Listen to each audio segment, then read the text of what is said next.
Meyer yet?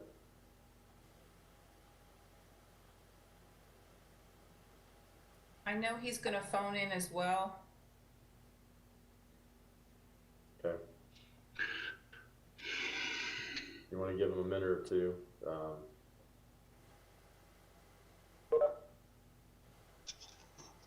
That may be him that just came in on by phone. Hello, this is Scott. Here he is. All right. Here I am. Sorry. Good deal.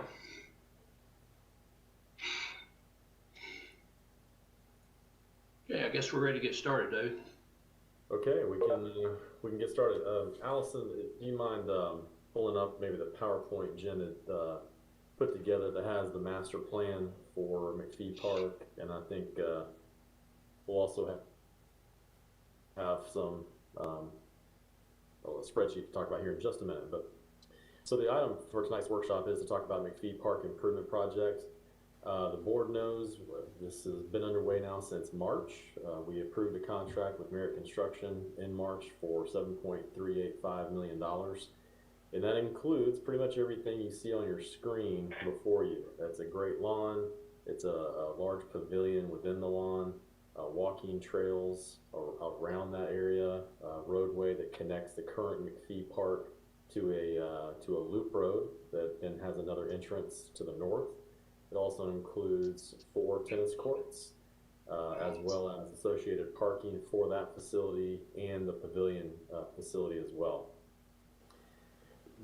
When the bids came in, it was obviously a very large grading contract. One of the things that staff was concerned was with that amount of grading, if there was any kind of undercutting or any major dirt work that needed to be performed, there could be potential for change orders that occur. So at that time, we put in a 5% contingency into the budget, which came out to around $369,250. And that contingency has thankfully not been used much. The grading is virtually done at this point. There's just maybe a little bit of work left to do, but the bulk of that work has been completed. One of the comments that the board had when you approved the contract, what you have before you, was could we add anything else to the contract, or could we add anything else, all the elements of the master plan to this?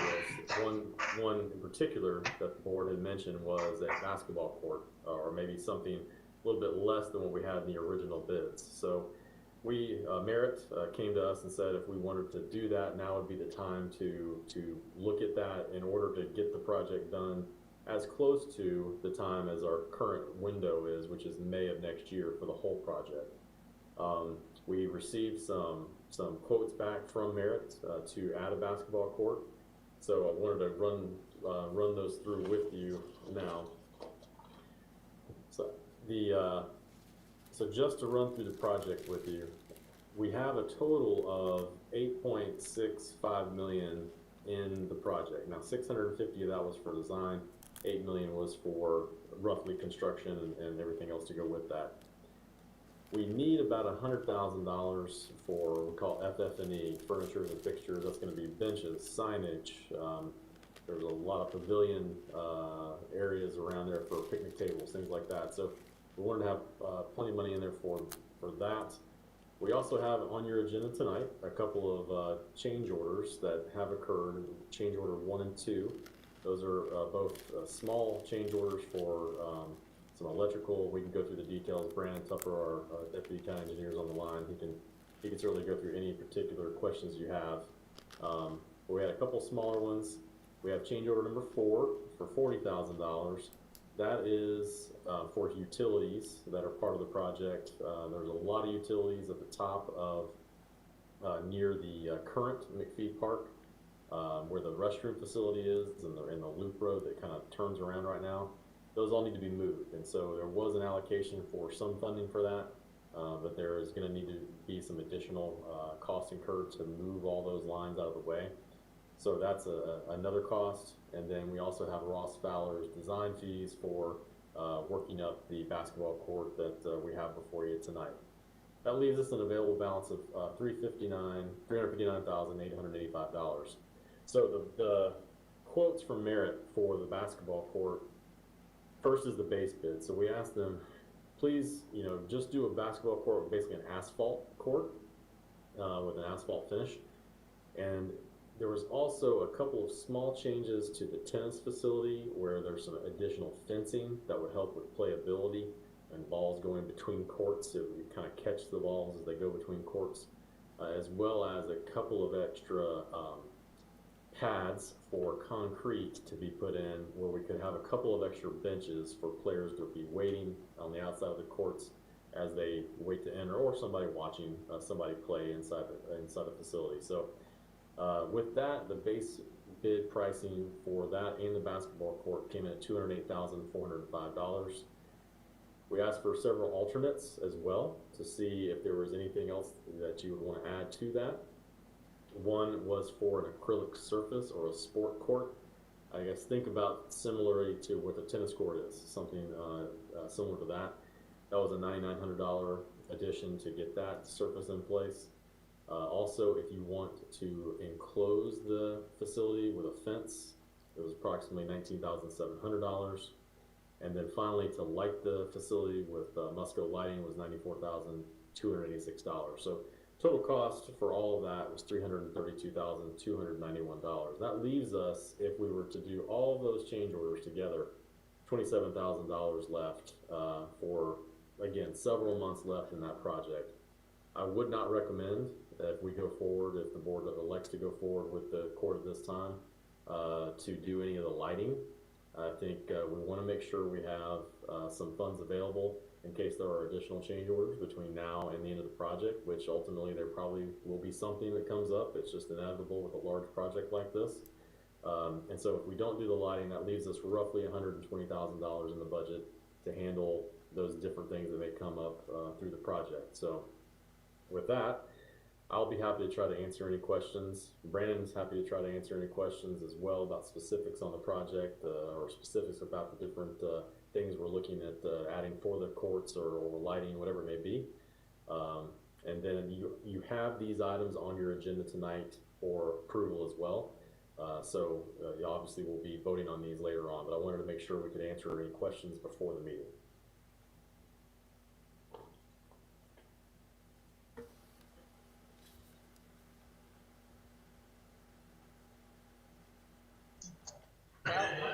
I'll go first. Ron, do you want to go first? I'm sorry. Well, the only thing I asked for about the lighting is, yes, I agree we need to put that off, but I think we just need a electrical stub there. I know they've ran the infrastructure and there'll be wiring run, but I'd just like to make sure that we do have a stub so that if we decide to later on put lights in, we can do that. Brandon, is that something that you're aware of? Yeah, absolutely. That's an option. The only thing that Mayor didn't recommend is that they actually run power to like a distribution panel or anything until we're ready to actually put the lights in. But as far as stubbing out a conduit to get it in the vicinity of the actual basketball court, that's not an issue at all. I'll confirm back with Merritt as far as what was actually included in the base. How far does the base actually take the electrical? Okay, that's my concern there, is just to make sure that we do have power to where at some point in time, if we do decide to light it, then we can go ahead and do that, then. And I mean, but I would hate to have to start tearing up grass and asphalt and anything else for that matter to do electrical when it should have been stubbed in on the front end, not the back end. This is Alderman Pitt. That's all I've got. Mayor, can I throw something in on this lighting?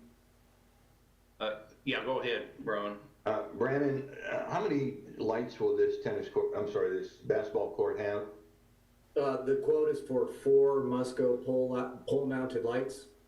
Okay, and when you say stubbing out the electricity, is that just going to come out at one point, or is that going to be stubbed in for all 4 lights? Well, the way it's designed right now is there's a transformer just to the north of the road coming in, near where that sidewalk connection would be across from the east pavilion. So what the scope for the electrical right now does is brings power from that transformer to a distribution panel right at the tennis courts, and then from that distribution panel around the courts to the 4 lights. What the difficult thing is, I think we could get a stub out to the courts themselves, but when you actually come to install the lights at a later date, either way you'd have to dig down and expose that conduit. So we could put the infrastructure in place as far as an actual conduit that is stubbed out to the court itself, but we wouldn't set like an actual distribution panel or anything until the lights are ready to go in. Brandon, I got one more item there. If you look to the right of that drawing, there is a sidewalk that crosses the parking lot there, and it crosses, looks like there's crosswalks that go over. It's a little farther down to the right. You see where I'm talking about? Yeah, across the, is it up in the, we have raised pedestrian crosswalks across the street in 3 locations? Right, there? exactly. Okay. Right there. Okay, now, I know they've not dropped the power in yet, but when they do, please put a stub, have them put a stub right there on the north side of that street. I assume that there will be the power. I'm not sure which side of the road where the power will be on, but I'd like to see a stub right there as well. Okay. The power does run on the north side of the road there in the grass strip between the road and the sidewalk. So, so tying into power to the north is much easier than anything to the south. But I understand. Okay. So a stub out just to the east of the parking lot there for anything future to go in that northeast quadrant up there. Exactly. If in the future we put more courts there, then I want to make sure that we're not hamstrung on running power. Understood. That's all I've got. Well, I'll go ahead and go. I'm sure you guys will not be shocked by what I have to say. I think reallocating the contingency fee at this point is premature. We're only about 39% complete of an $8.6 million project.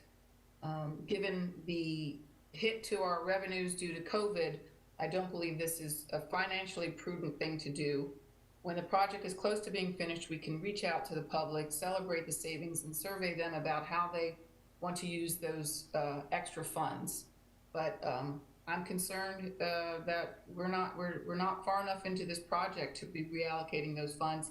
And it's my understanding that having Merit do it, it could be at just as the same price if we got a contractor, go directly to a contractor to do it.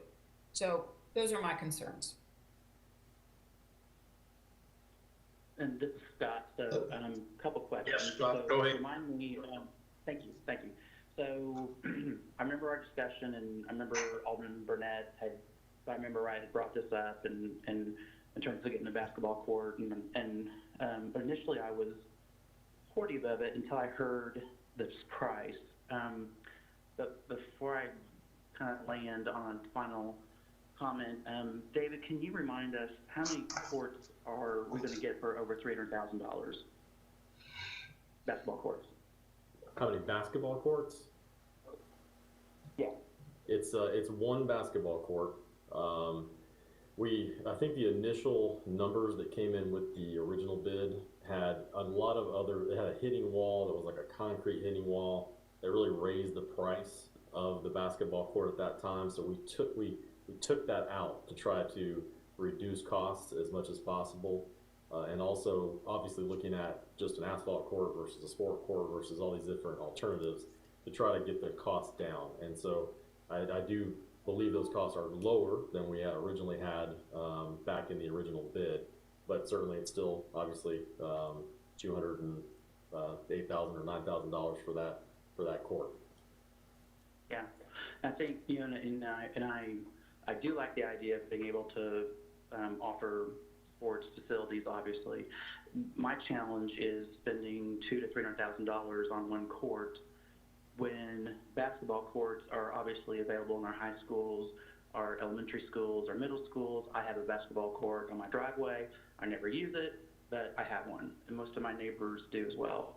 And one of the reasons why I supported tennis courts was because the schools didn't have those facilities.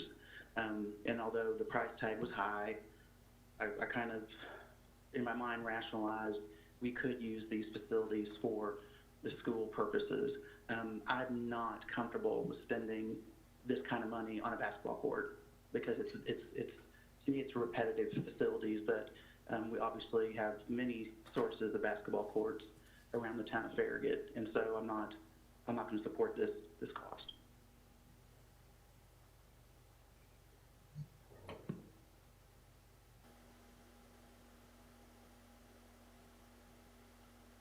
This is Alderman Pinchot. Okay. I recently received some information from Brandon as to when I was looking and trying to find funding for the 2 extra tennis courts, and wanted to know exactly what the costs would be, and because I've been getting numbers for the construction of the courts, but I didn't realize that before you build those 2 additional courts that we want, courts 5 and 6, there's grade work, $20,000, storm drain, $20,000, sidewalks, $12,500, irrigation, landscaping, $5,000, design fee, $12,000. We're looking at $100,000 before you can build the court. So I think that's why the cost of the basketball court is the $200,000, because it's going to take probably over $100,000 to get the other items involved, sidewalks. I think there's some vegetation and some landscaping that's going to be put around there. So I think that $200,000 is just not the court alone, the basketball court alone, but other items within that area. Now, it does not include the restroom and the shelter, but there are several other things there to be considered. Brandon, correct me if I'm wrong. You are correct, Alderman. So the 208,000, roughly 13,000 of it is the miscellaneous changes to the tennis court facilities, the shade structures, the seating benches, or the area for the sitting benches, and the changes to the fencing. Then that leaves about 195.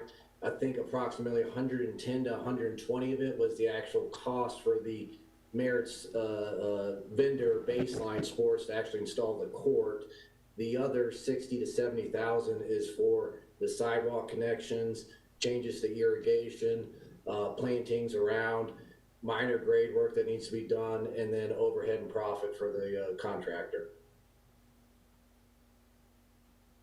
So the bottom line is still $208,000, correct? For the basketball court. Just like we built a building, I understand that, you know, if it's $1 million building, obviously not $1 million is going to go for just the brick and mortar. There'll be parts of that money that will go towards profit, part that will go to sidewalks and vegetation. I got that.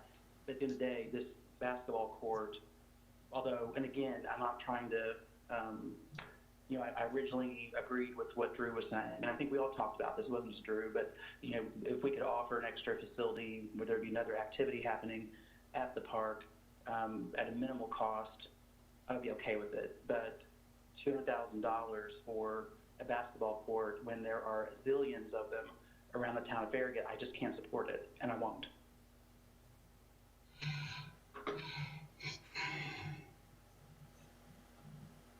Brandon, could you also, there was also the tennis court, the small changes to the tennis court fencing and the benches that were also included, I believe, in the base price for the bids for the basketball court.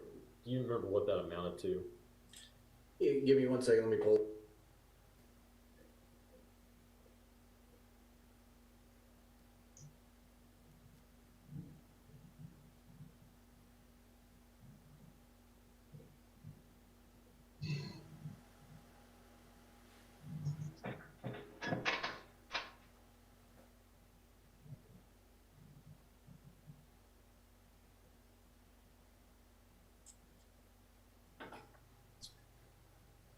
let's see here, the addition of, the addition of the concrete pads for the spectator seating, that was $3,749 of it. And $2,598, that was the fence modifications. Okay, thank you. Mayor, I can go next if nobody's up. Well, I've got one more question about this. I guess down the road, we probably can sell, I think we're pretty confident we can sell other tennis courts.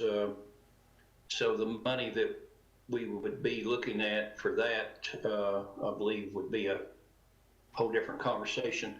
I don't know if we can sell basketball courts yet, but you know, we wanted this to be a multi-purpose park. So I kind of think that's, I mean, we've got the area over on the opposite side for the small kids, you know, by the splash pad and the playground. And I guess this area here being considerably different. This is not a small kid area. This is a big kid area, an adult area. And I think we need to kind of look at it that way as opposed to, you know, how it's being perceived. So anyway, I guess, Drew, you can go now. Go ahead. Okay. So for me, you know, I know grading is where the highest potential for change orders come, and with grading almost complete, I feel better about using part of the reserves for the basketball court. So my recommendation is to go with the base bid and alternate one, which is the acrylic surface for $218,000, which leaves us $141,000 in change in reserves. And I think we need to be prepared for unseen change orders and any other expenses that could pop up. So, you know, I'm in favor of leaving that $141,000 in reserves. And as we get closer to the end of the project and we ensure the reserve funds are not needed for change orders, at that point, you know, I'd like to propose allocating the remaining funds to two places. One is lighting the court. I think that'll be hugely beneficial for kids, families, adults, and I think it'll be very beneficial to have it in on the front or on the beginning of the park as opposed to adding it later. I think that could definitely spark some concerns with neighbors. So first lighting the court, and then the second place I'd like to propose allocating those funds if they are left over is back to your point about the multi-purpose park, Mayor. This park has the ability to offer something for all ages. And so what I'd propose is to create a biking and running trail in the woods at the back of the park. Biking and trail running are very, very popular in our area, and we have a perfect place in the park to add an extremely unique asset for a very low capital investment. And working with David, David spoke with Carol Evans, the executive director with Legacy Parks. She's done a couple biking trail projects with trail builders, and we believe based on some past projects that they've completed that we could have a very nice trail in the back of the park for between $20,000 and $40,000. This would add a very unique component to our park that would engage a growing number of youth and adults that enjoy off-road biking and trail running. This kind of additional element to our park would further set this park up as something fun to do for every age. And a bike trail would give this park a huge bang for not a lot of money. And all this, of course, if we have the funds remaining towards the end of the project. So for now, my recommendation is the base bid and the acrylic surface, which is alternate one, leaving $141,000 in reserves. And again, as I said, as we get closer to the end of the project and we know what those remaining funds are, lighting the court, and then a biking and trail in the backwoods of the park. This is Alderman Pinchuk. I've got a couple questions. Number one, how do you feel about the fencing? Do you need it, in your opinion? Yeah, I think it's a good question. I've heard some arguments for and against it. I like it being open. You know, as I was talking to David earlier this week, to me, I would like to keep it open. And as we see the court get put in, then we kind of judge by the surroundings, by the plants that are put in, if we think it'll be a problem. But I think it's very, very inviting not having that fence. So, you know, my initial response is I think we save the 20,000 and leave it a very open and inviting place. All right. The other thing I wanted to let you all know is I've got possibly a prospect that's willing to donate some money, and they were considering a trail, and it might fit right into that budget of $25,000 to $40,000. So I should know something here in the next few weeks, but I am working on that, Drew. I'm going to let you know. Awesome. It's great news. Comment on what you said there, Drew. The trail idea is a wonderful idea. That's a high demand thing. It's if you go out to Oak Ridge and to that bike trail, the parking lot is full every weekend, and it's really pretty amazing. Also on the basketball court, I put one in Sugarwood, and we purposely did not put the fence up because it was like, you know, we'd heard that kids won't play, you know, much if it's fenced in, but if it's open, then you, and we actually striped ours for, in the center, I striped it for Foursquare, and we had the young kids playing Foursquare in the center. I also, on each edge, I put shuffleboard courts, and we have seniors that get out there and play shuffleboard on there. It become what you would consider, I guess, a multi-use court because we had a request to put in some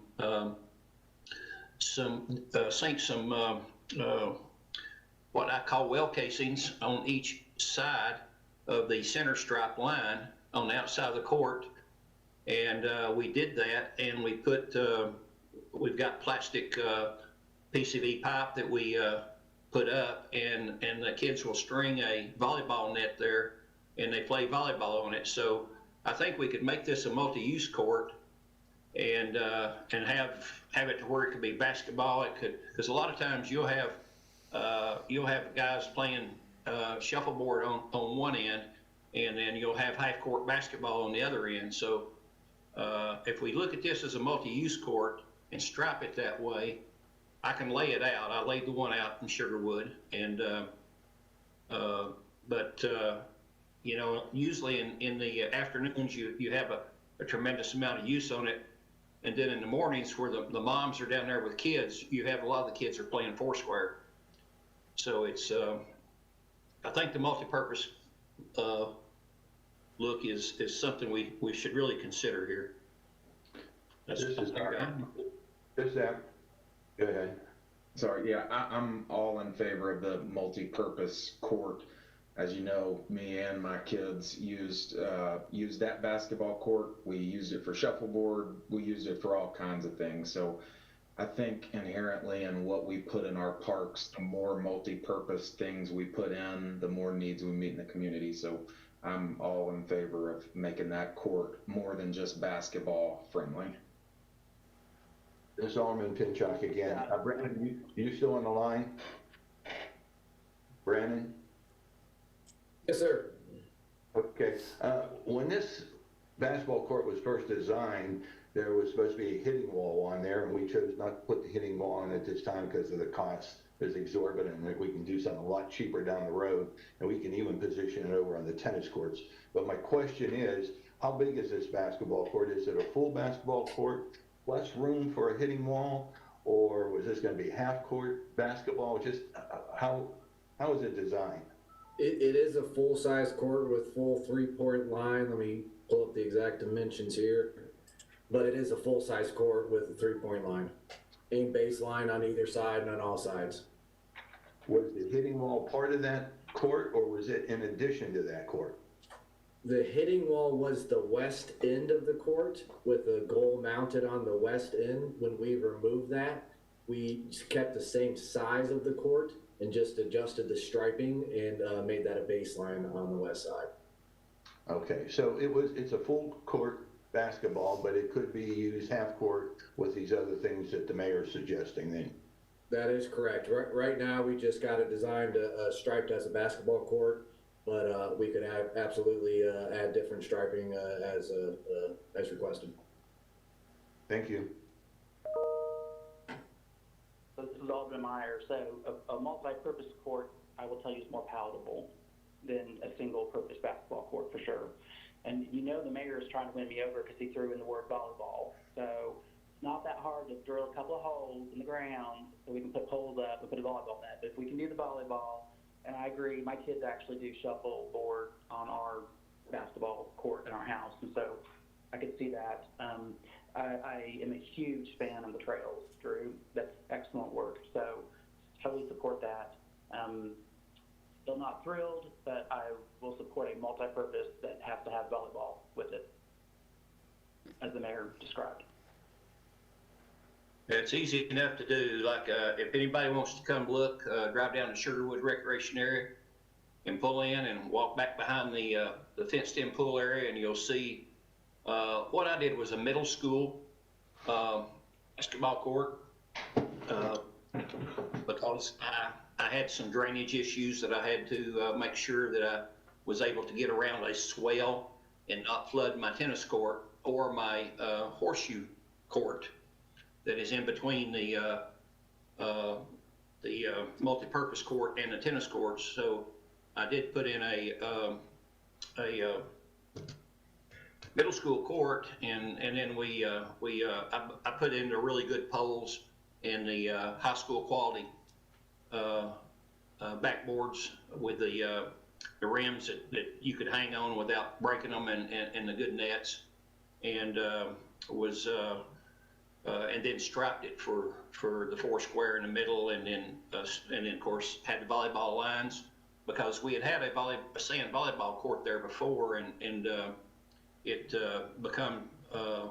but it flooded all the time, and so we ended up taking it out, and we actually made a raised court to where we would not have that issue. And like I said, the volleyball posts stay up. All kids do is they go into the rec building and get the net and string it up and play, and get a ball, of course, and string it up and play, and then we keep the shuffleboard sticks and pucks in there as well, and we keep basketballs and a four square ball. So a multi-purpose court is, you'd be surprised to see kids playing basketball on one end and shuffleboard, or you'll see them playing four square. So it's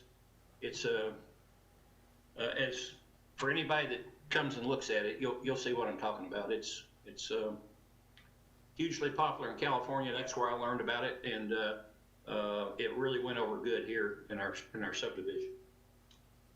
So how do we make sure that those items you described, Mr. Mayor, are included in the quote? Or would that be I mean, I'm assuming just striping is nominal cost. I don't know. I never striped a court before, so. Yeah, the striping is, go ahead. Sorry, Mayor. Alderman Meyer, I think first, striping should not be that big of a change or cost to do it. We just need to get the right striping plan in place. Our bigger thing would be, okay, we're going to have to now figure out what kind of volleyball, netting, I guess, system we want to put in place out there to be able to move in and out, because we're going to have to, as staff, take it out there, put it up, take it down, those kinds of things. So we'll just need to talk about that internally. If we need to put holes in the surface, or if we need to bring out the poles, weighted poles, I'm not sure, but we'll have to get with Sue and talk through that. Okay, thank you. That's fine, thank you.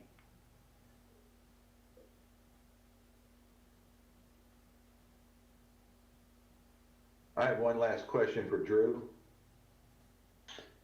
Drew, do you have any type of plan for this trail, or? I do not. As far as I got was, before talking to everybody else, was talking to David, getting in touch with Carol and who Carol's used for, a couple of her projects, and then looking at, trailbuilders.com, which is who they use to see some of their projects. So I know they've done some $20,000 projects. I hate to throw out a low number. That's why I said kind of 20 to 40, depending on our, what the land did in the back of the woods. And, I know there could be some planning for potential disc golf at a later time.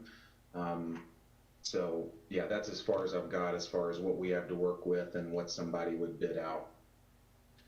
My conversations with David are that, originally we were gonna have some mulch type trails back there, 2 of them actually around the disc golf, but I think if we do what you're talking about, they might just be dirt trails, and the question is, do we want a 2 foot wide or 4 foot wide? And I think we need some details as to how this might work, so we don't have to go through Ross and Fowler to come up with $10,000 design plans of something we can do on our own.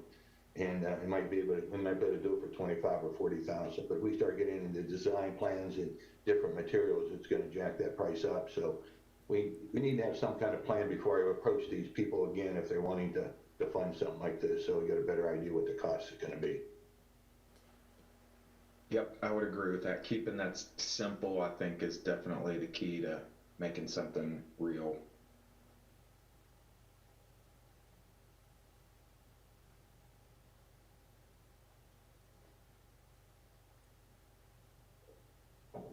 All right, does the board have any other comments or questions, concerns, discussion for the workshop? Obviously, we'll talk about this more again here in a little bit during the board meeting.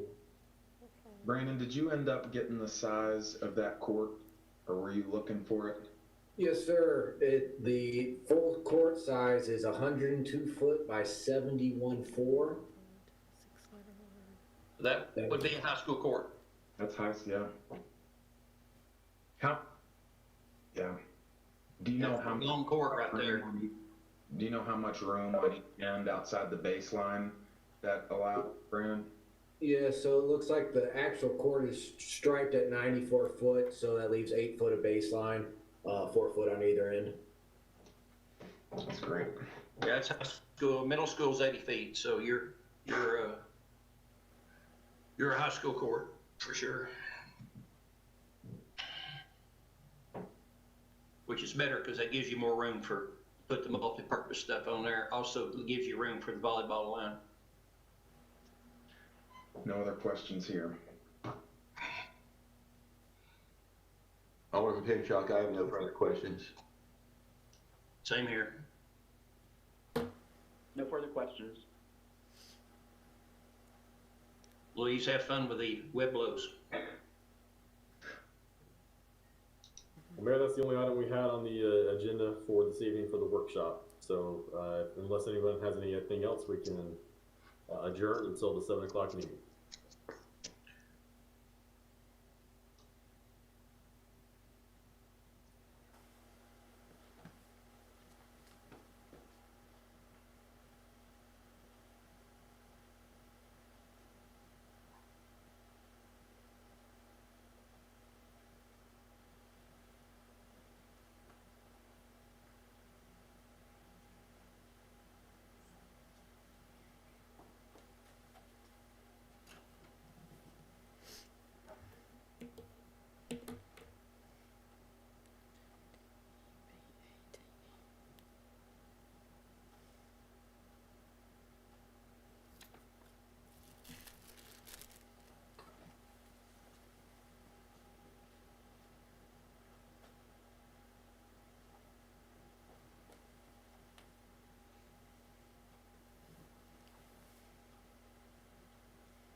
Mr. Howard, that's me muting you so we don't hear your background noise for the meeting, Oh. okay? I'm sorry.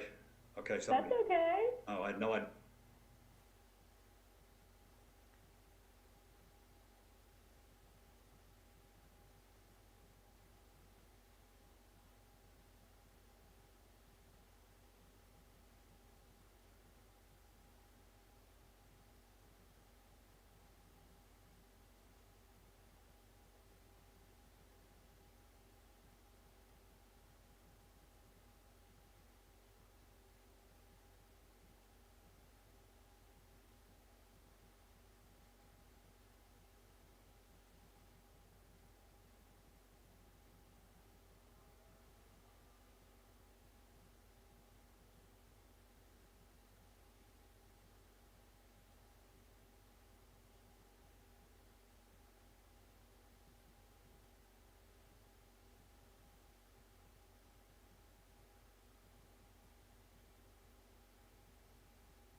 Okay, folks, the time is approximately 7 p.m. and the October 8th, 2020 Farragut Board Mayor and Alderman meeting will now come to order. Tonight we'll be operating on Governor Lee's Executive Order 16/34/51/60. Due to the COVID-19 pandemic, the Executive Order 16 concerning electronic means, which has been extended by Executive Order 34, which has been extended by Executive Order 51, which has now been extended by Executive Order 60 and shall remain in effect until 11:59 p.m. Central Daylight Time on October the 28th, 2020, which at that time it will expire in accordance with the Executive Order. Live access to the virtual meeting is made available through Charter Channel 193 or TDS Channel 3. During this period of time, all Farragut citizen agenda or forum comments and questions, along with a name and address, should be emailed to comments@townoffarragut.org and should have been received by 12 p.m. the day of the meeting in order to be included in the record of that night's meeting. All the Farragut Board Mayor and Alderman meetings will be public notice per Tennessee state law. They will also be recorded and can be viewed later on the Town of Farragut YouTube channel. Pursuant to the Governor's executive order, all votes taken will be by roll call vote. I will now ask the Town Recorder to please take an attendance roll call for a quorum.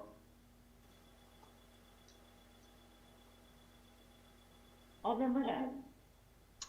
Alderman Burnett, here. Alderman Meyer. Alderman Meyer here. Alderman Pinchuk. Alderman Pinchuk here. Alderman Pavlin. Alderman Pavlin here. Mayor Williams. Mayor Williams here, and for the record, we ask that all media representatives please respond. Do we have a shopper? Yes. Okay, do we have a press?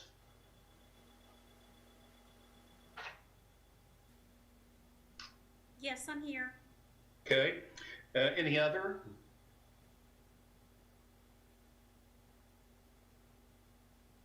I That don't must see be any others. you, Mr. Howard, and your cat. Okay. Okay. Okay, thank you. Okay, to start off with, we're going to look at the approval of the agenda. Do we have any amendments? Yes, Mayor, we do have a couple of amendments from what was published. We would like to delete business items 6E and 6F. And in their place, we'd like to add a different item 6E, which is approval of purchase from Wilson County Motors for a 2021 two-wheel drive half-ton pickup truck. Move to approve with the amended agenda. I'll second it. Okay. I'll ask the town recorder to please take a roll call vote. Alderman Meyer. Alderman Meyer. Okay, Alderman Pinchuk. Alderman Pinchuk, yes. Alderman Poplin. Alderman Pavlin, yes. Alderman Burnett. Alderman Burnett, yes. We'll try Alderman Meyer again. Alderman Meyer, yes. There he is. And Mayor Williams. Mayor Williams, yes. Let the record show that the October 8th, 2020 amended agenda has been approved unanimously. Okay, next will be approval of the minutes. I'll now ask for a motion to approve the September 24th, 2020 minutes as presented. Move to approve. Second. Okay, Mr. Pinchuk, okay. I'll now ask a roll call vote from the town recorder, please. Alderman Meyer.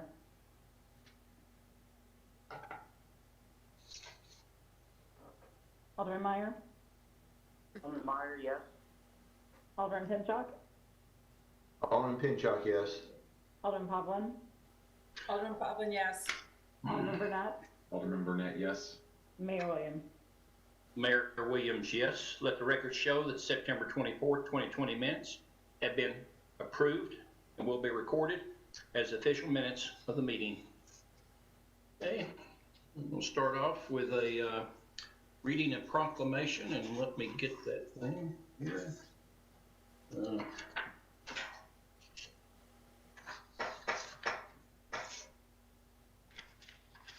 Proclamation tonight will be for the 2020 Extra Mile Day.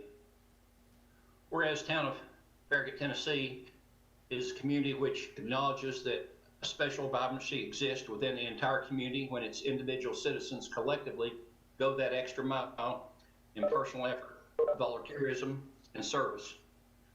And whereas Farragut, Tennessee is a community which encourages its citizens to maximize their personal contribution to the community by giving themselves wholeheartedly and with total effort, commitment, and conviction to their individual ambitions, family, friends, and community.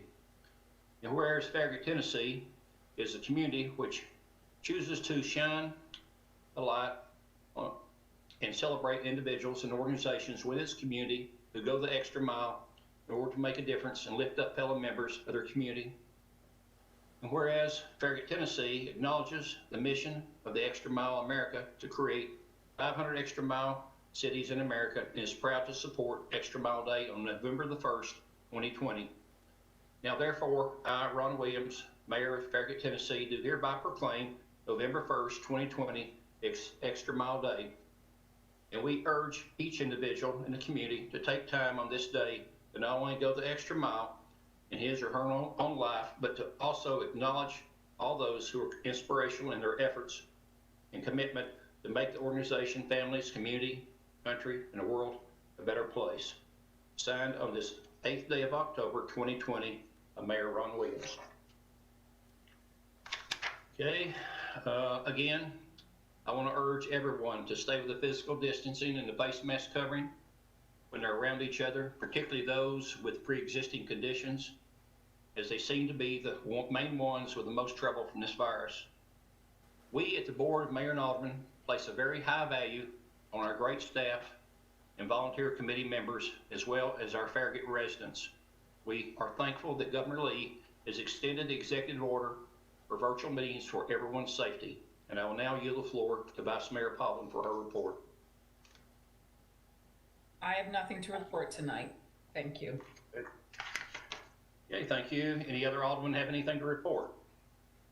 Mr. Mayor, Alderman Meyer, may I have 1 minute to honor a teenager? It's related to COVID. Yes, you have the floor. Thank you, sir. I'd like to honor tonight a teenager that I mentored, and she's one of the many teens I mentored. Her name is Elise Catherine Kirsch. She did not live in Farragut, but she impacted the teens of many Farragut high schools, teens at the Farragut High School. She played volleyball for Hardin Valley Academy, and she also was an elite volleyball player for K2 Volleyball Club. She was a senior. She was a straight-A student. She partnered with NASA on a science project. She was smarter than her years. She flew her first solo flights last month. She traveled to 21 countries, and she was beautiful. She would be, you could see her face on the front of any Vogue magazine. This past weekend, she took her own life. And we believe it was because of the stress of virtual school, the isolation from the lockdown, limited volleyball, and stress with relationships.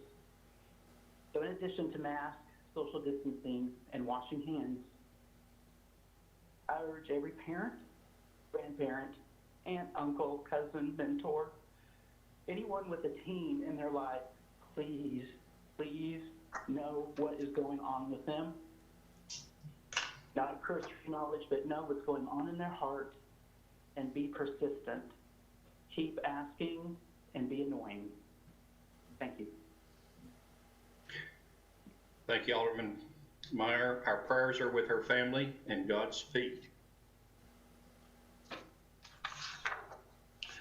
Tonight, we have 4 ordinances to review with a public hearing. The first ordinance to review for public hearing will be on the second reading. It's an ordinance 2019,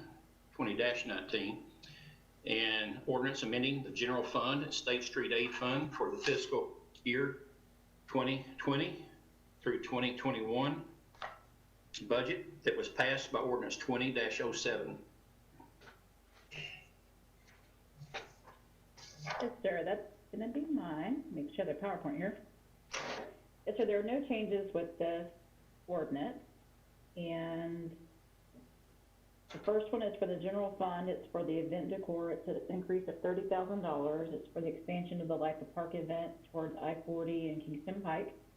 And this will be the town will be requesting the funding to be paid for through the COVID-19 CARES Act money. The second one is for the State Street Aid Fund. It's an increase of $737,000.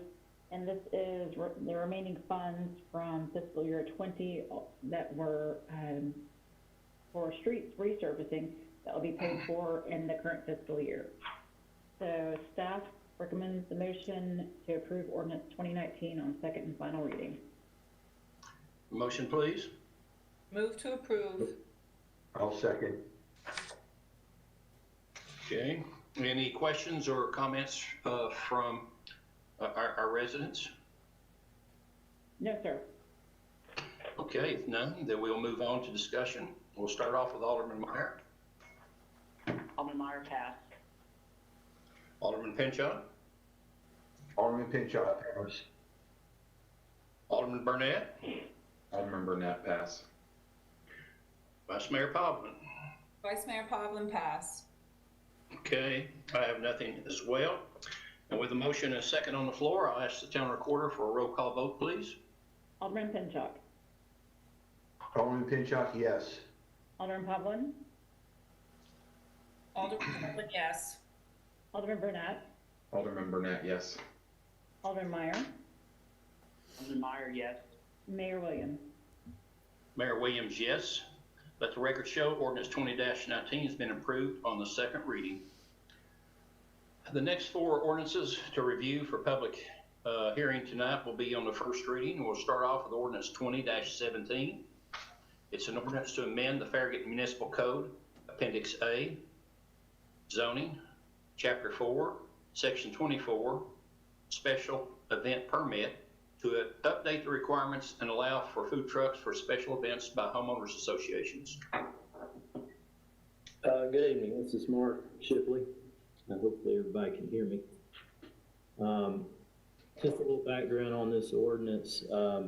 Initially this was brought to staff's attention to provide for food trucks in residential areas, provided that those were activities would be sponsored or hosted by a homeowners association. Currently, for special events, food trucks are only permitted for commercial and office and non-residential type of events. So with the COVID pandemic, obviously more people are staying home. They're engaging more in their subdivisions. So we wanted to revisit that existing language and to propose some language that would give homeowners associations the opportunity to have food trucks as part of their events, and then establish a process and some parameters for those type of events. So while addressing this initial request, since we did just recently redo our sign ordinance, I wanted to also make sure that this special events section in the zoning ordinance was brought up to date in really all aspects. So kind of just looked at the whole section while we were making this one initial amendment, and basically bring the language into compliance with how we really have been applying special event permits historically. Cross-referencing the new sign ordinance provisions that relate to temporary parcel signs. Really trying to simplify the requirements and break it down into, you've got really essentially non-residential activities and residential activities. And then try to make it more clear as to the permitting process and what would be required for events that have food trucks or that might involve or affect public property. So just trying to take some of the feedback and uncertainty that staff has received in the past from applicants as to what they needed to do and build that into the updated ordinance. So when I presented this for a vote at the Planning Commission meeting in September, they did unanimously recommend approval of this ordinance. They did ask me to look at the event time frame of special events. Currently, a special event for non-residential is allowed to be 10 days, and the sign can be out there for that entire 10-day period. And that's actually current language. So when I went back and looked at that request from the Planning Commission, there really didn't, in the staff's view, there didn't need to be any modifications to what we're proposing at this time in ordinance 20-17.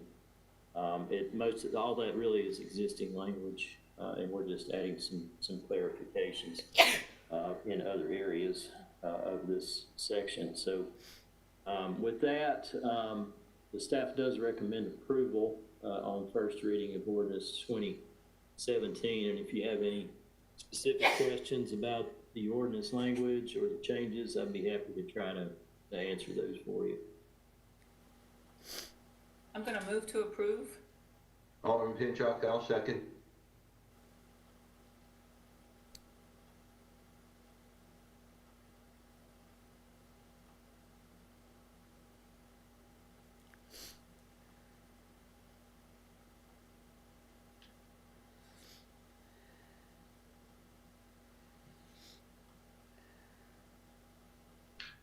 Okay, Allison, any questions from our citizens or comments?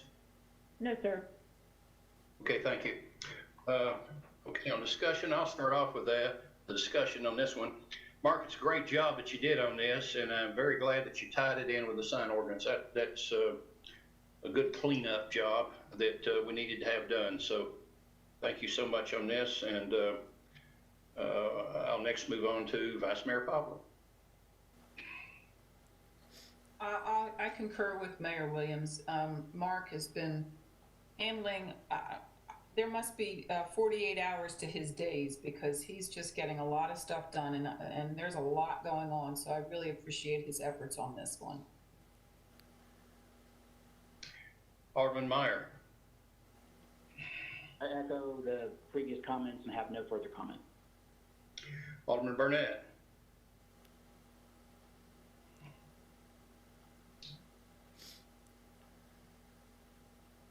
Did we lose Drew? No, somebody muted me. Sorry. Allison, I'm blaming you. No, It was me. I'll echo those same comments, and I think it's a great move. It's, you know, these are new times that we're in, and this is a great show of flexibility that I think makes a lot of sense to allow food trucks some more access in a controlled manner. So I'm very excited about it. Okay, thank you. Alderman Pinchot. Great job, Mark. No further questions. Okay, with that, then I'll ask the town recorder for a roll call vote, please. Alderman Poplin. Alderman Pavlin, yes. Alderman Burnett. Alderman Burnett, yes. Alderman Meyer. Alderman Meyer, yes. Alderman Pinchot. Alderman Pinchot, yes. Mayor Williams. Mayor Williams, yes. And let the record show that ordinance 20-17 has been approved on the first reading.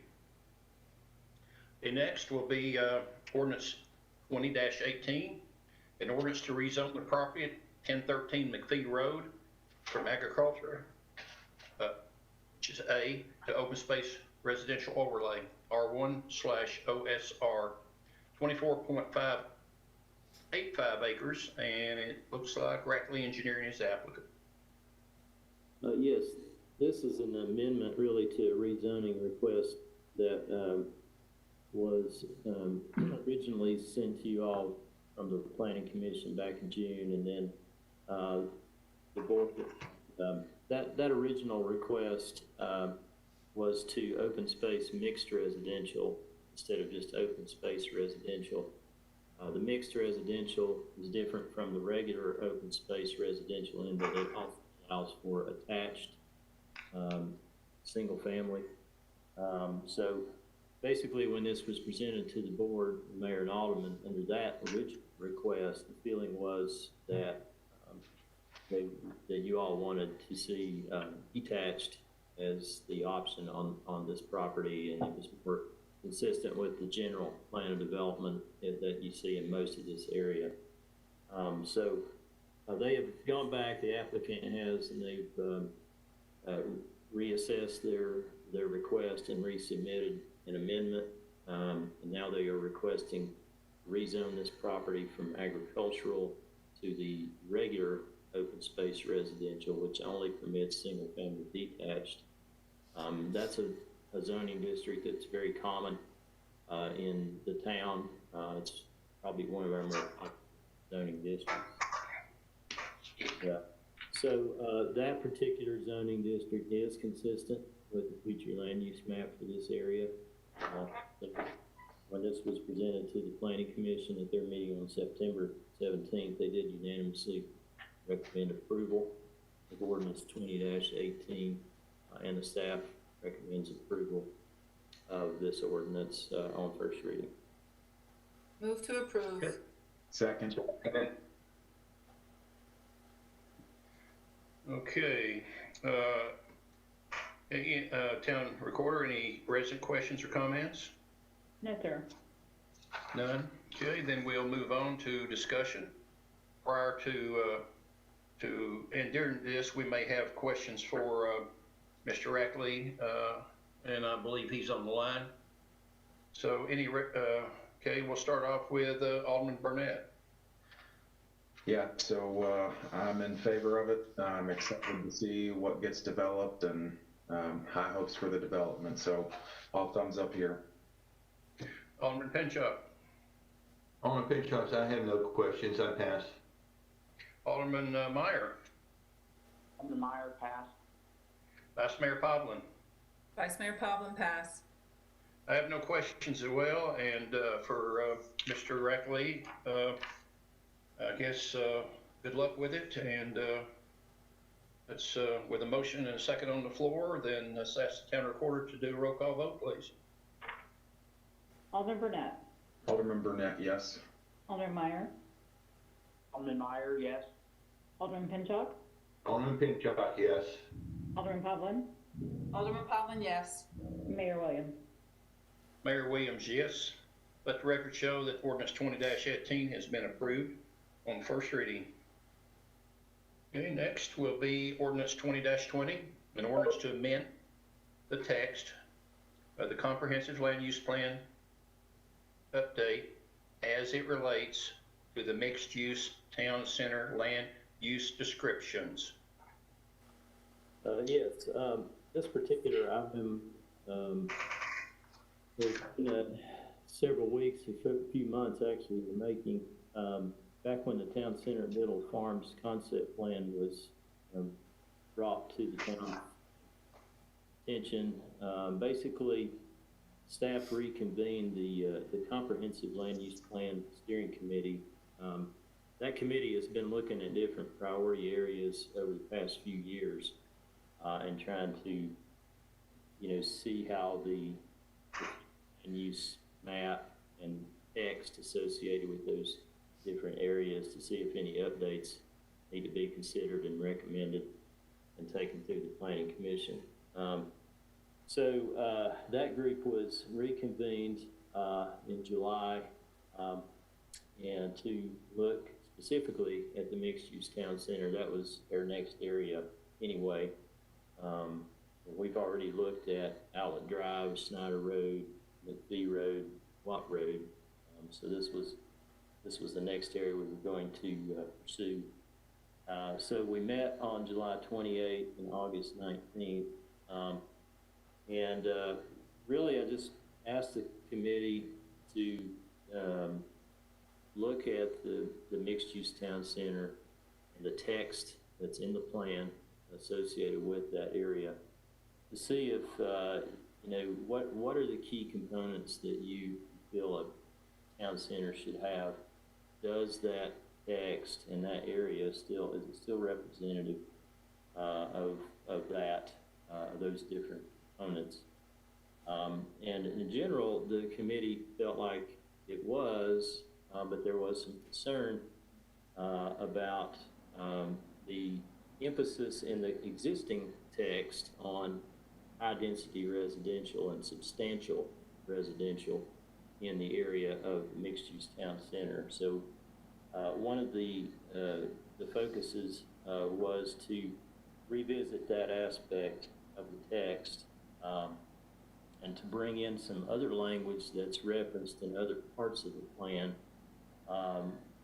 flex density and transition concepts, which give consideration to the context surrounding plan of development with the ultimate intent of protecting existing neighborhoods from incompatible new developments. So the transition concept is something that we applied to in the villages at Farragut project that is behind Ingalls, as y'all may remember, where they transitioned internally in the project so that what was on the periphery matched the residential that it abutted.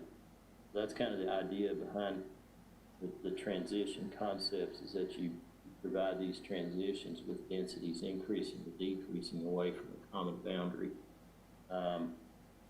So we wanted to be clear in the text of the mixed-use town center, which is really mainly on 2 pages plan, that at least in the short term, it was real clear that residential densities of new development should be compatible with existing adjacent abutting residential densities. So with that direction from the committee, I went back and I looked at that aspect of the mixed-use town center text, and then also made some updates similar to what we did with the special events language, is just kind of looking at it more holistically so that whatever changes we may propose at this time will be symmetrical with the rest of the the language in the document. So some of the main provisions, the key provisions that we looked at was certainly retaining the inherent components of what a mixed-use town center is, or what a town center is, but try to more succinctly state certain provisions. There's some actual language in the current text that is a little bit more prescriptive than you would typically see with a policy statement document. For example, they talk about hours of operations and subsidies for certain types of uses in the town center. And that's fine, but it's probably not really relevant in a policy statement.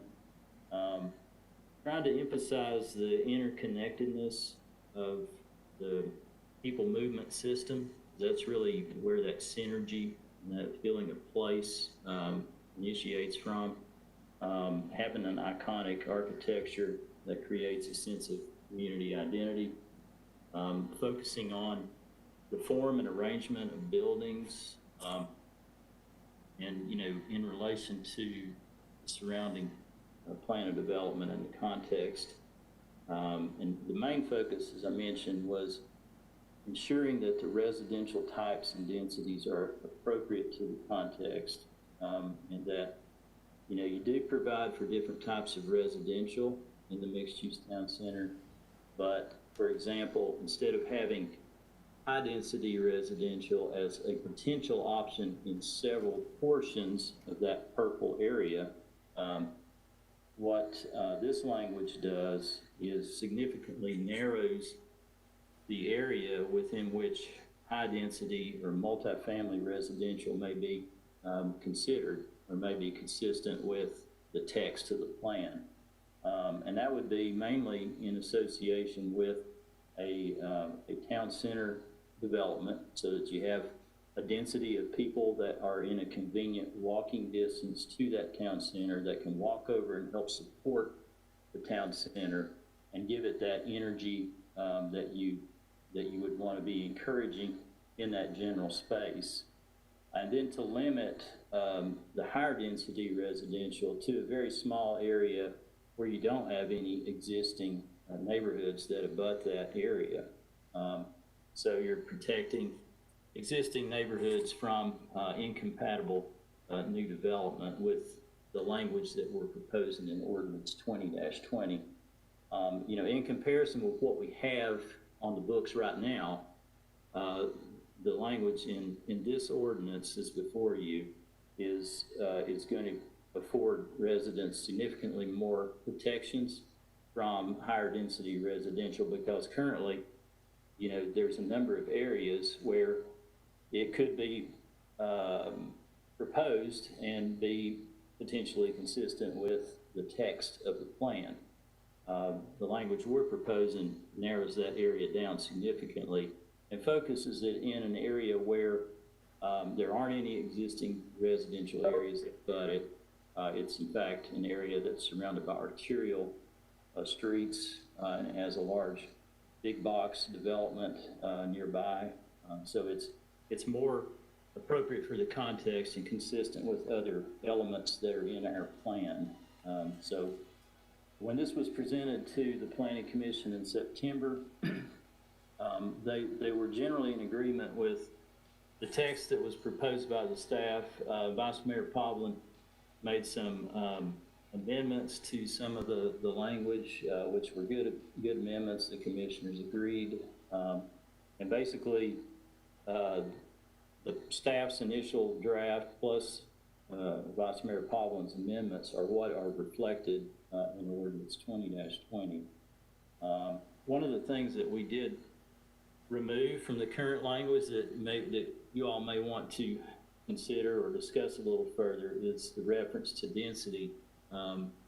There is reference to form and scale, but there's not the up to 15 dwelling units per acre language that we currently have, and maybe that's something that we want to add back into this text. It's really kind of up to you all as to what you want to see there.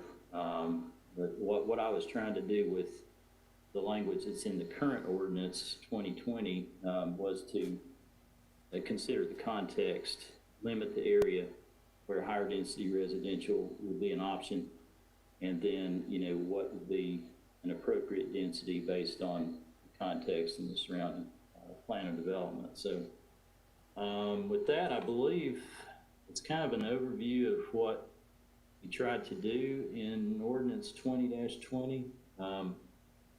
The staff does recommend approval of this ordinance. It was unanimously recommended for approval by the Planning Commission in September. And if you all have any questions, I'll be happy to try to answer those.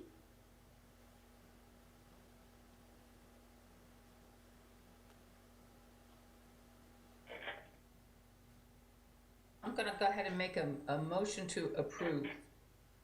This is on page second. Okay.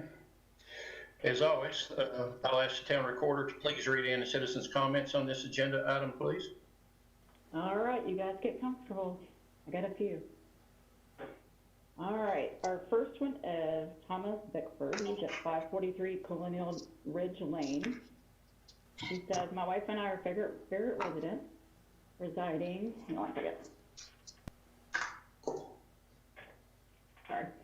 residing in the Park Place Farragut subdivision behind Town Hall. We are very concerned about the impact of allowing high-density residential development being considered.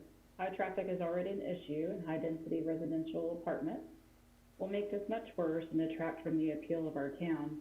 My wife Sandy and I support the proposed changes that high-density residential can only be in a mixed-use center and has to blend with what is currently constructed. Thank you for consideration.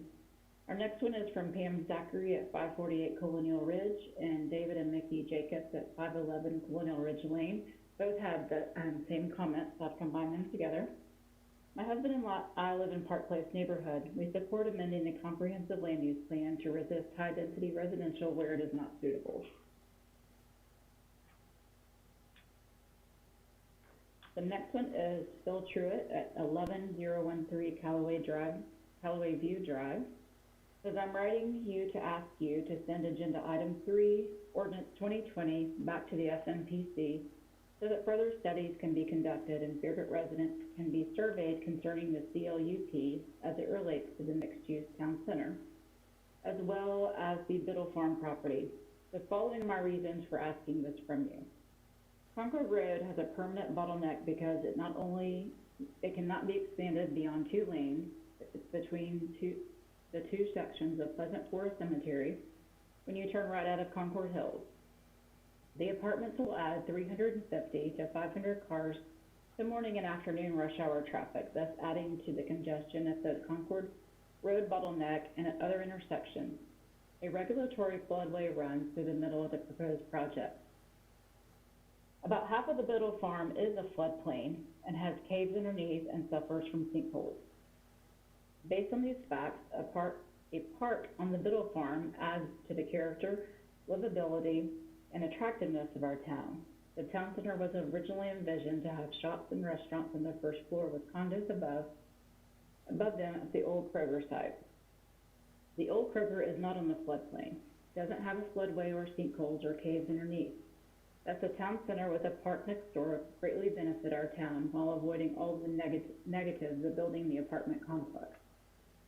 Here are bullet points of law I believe were violated when the Municipal Planning Commission voted to adopt these changes. The Fair Comprehensive Land Use Plan, the CLUP, defines a major update as one that substantially changes the land use, goal, or intent of the plan.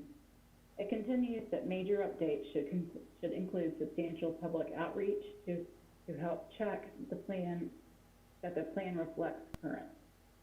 The text amendments for the CLUP on the September 17, 2020, and the Municipal Planning Commission substantially changed the land use, goals, or intent of the CLUP.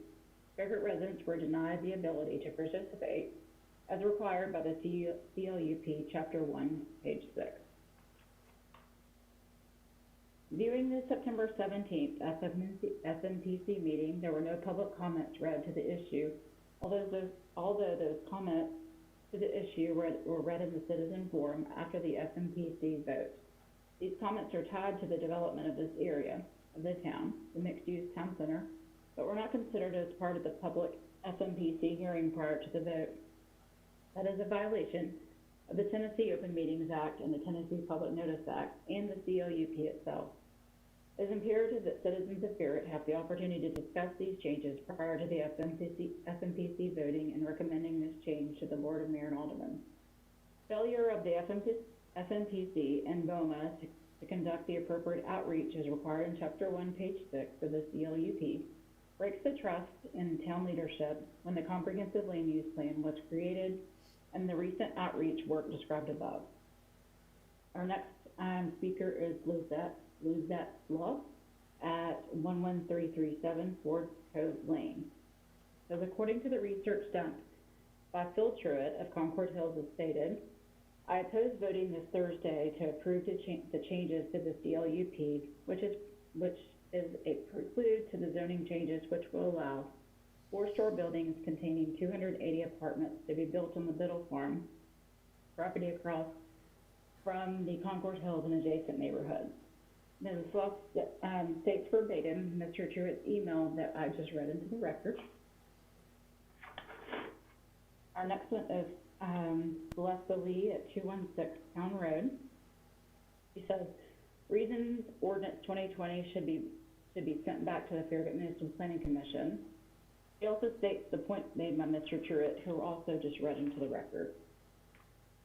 She does continue to say that for these reasons, she requests that the Farragut BOMA return item 3, ordinance 2020 to the SMPC to be properly vetted according to the Tennessee law and the Farragut Town Charter. Also, there needs to be a full study of the traffic impact on Concord Road due to the proposed apartment complex before any further consideration of this project. There is already a bottleneck of traffic on this road. I live in Thornton Heights and am aware of difficulties getting onto Concord Road with current traffic at rush hours. Traffic in Thornton Heights is already heightened at rush hour due to people using it as a cut-through to avoid the Concord-Kingston Pike traffic light. The Biddle Farm lies in a floodplain. Have studies been done regarding building on this floodplain?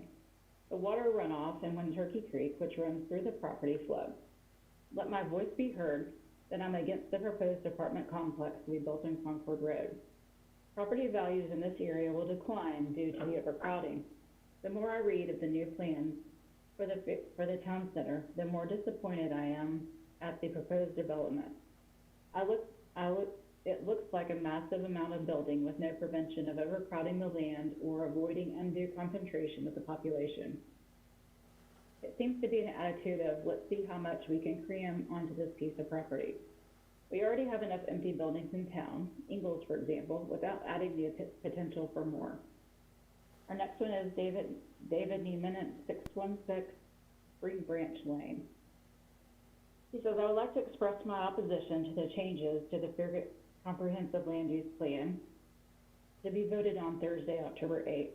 Here are the reasons ordinance 2020 should be sent back to the Farragut Municipal Planning Commission as discussed with others in our community. And Mr. Nyman also states points, the exact points made by Mr. Truitt that were read into the record. He continues to say, for these reasons, I request the Farragut Board of Mayor and Aldermen to return item 3, ordinance 2020 to the SMPC to be properly vetted according to Tennessee law and the Farragut Town Charter. Our next one is Marlene Engstrom at 11131 Hatteras Drive. She also states the points made by Mr. Truitt that were also read into the record. The next one is Ben Stolt at 724 Foxdale Lane. He says, I'm being led to believe that the BOMA is trying to amendments to allow for high-density housing at the Biddle Farm. While I appreciate that by making this change will allow for that family to capitalize on their amazing property in the heart of Farragut, I ask that you all please vote this measure down, citing public outrage. We need to keep Farragut a great place to live. Our schools and roads are packed enough, and high-density housing is great for cities but not suburbs. Adding high-density housing will not add to what makes Farragut great. Next one is Rosemary Owens at 12714 Jarman Lane. Hello, my name is Rosemary Owens, and I've lived in Fox Run for 26 years. We moved to Farragut from Matthews, North Carolina, which is a suburb of Charlotte. Very much like Farragut, the suburb of Knoxville. When we moved to Matthews, it had a drugstore, a hardware store, a school, 3 churches, along with a few other small businesses such as a barber shop, a beauty shop, etc. It was very similar to what is found in Farragut. And over the years, we watched Matthews area grow and offer great shopping, restaurants and motels, basically the same scenario that we've seen during our years here in Farragut if you look over at the Turkey Creek area. However, since we have moved to Farragut, the downtown Matthews area has been renovated and now has many things that attract local people as well as tourists. There is a link below that you can see the things of which I'm referring. Also, the schools in Matthews is still there. The beauty shop, the barber shop, and all the others, as well as the hardware store, the drugstore, and the 3 churches. There are also other small specialty shops and beautiful new park for use by residents and visitors, as well as a dollar movie theater that apparently attracts many local people. The Matthews Town Center may be much larger than Farragut has room for, but I personally think that something like this would appeal to our local residents, and I would appreciate your consideration. Therefore, with regard to the proposed amendments to the Farragut Comprehensive Land Use Plan, I would like to make the below suggestion. Rather than amending the Farragut Comprehensive Land Use Plan to include multi-story apartments, which would bring more traffic and congestion to the downtown Farragut area that is needed and would result in a gridlock in certain times of the day, I would like to suggest that consideration be given to developing the area around the old Kroger building into an area that would offer restaurants and small shops, etc., with green areas and walking trails throughout the area. Excuse me. Next one is Michael Wilson at 412 Eisenhower Street. Good evening. I am asking that you return the resolution to the Farragut Municipal Planning Commission. My reason is because the substantial public outreach to help check that plan reflects current attitudes has not been completed. See the Comprehensive Land Use Plan, page 6. This outreach should be similar to what's been done by the Comprehensive Land Use Plan Steering Committee for the Watt Road Corridor and Outlook Drive future land use plan proposed changes. There are multiple reasons that this outreach should be completed. The Comprehensive Land Use Plan was developed between the town and the citizens with a specific process for major updates. These changes proposed are considered significant in that the new language modifies key portions of the mixed-use town center description in the CLUP and as adopted in Chapter 3, Section 7 of the zoning ordinance. In particular, the provisions in paragraph M of the ordinance states residential provided located in the upper story. The item under uses of this resolution further restricts high-density residential development to a defined geographic location within the MUTC. This further restriction is something that should be discussed with the public as part of this major update. 4. Traditional multi-family housing complexes are not consistent with the character of connected building facades, with minor setback variations close to the sidewalk. Normally, they do not contain high degree of ground floor transparency or glass for visual interest to pedestrians. The proposed changes will significantly modify the chapter, the mixed-use town center, and should be discussed with the citizens. Failure of the Board of Mayor and Aldermen to ensure the appropriate significant public outreach is completed would break the trust the citizens have in our elected officials. I ask you to ensure the appropriate public outreach is completed as part of this major update. The next one is Lynn Hardy at 244 Geronimo Road. It has come to my attention that the BOMA plans to vote on changes to the Comprehensive Land Use Plan that would pave the way for a large apartment construction. These changes are proposed by the Farragut Municipal Planning Commission without proper input from the citizens of Farragut.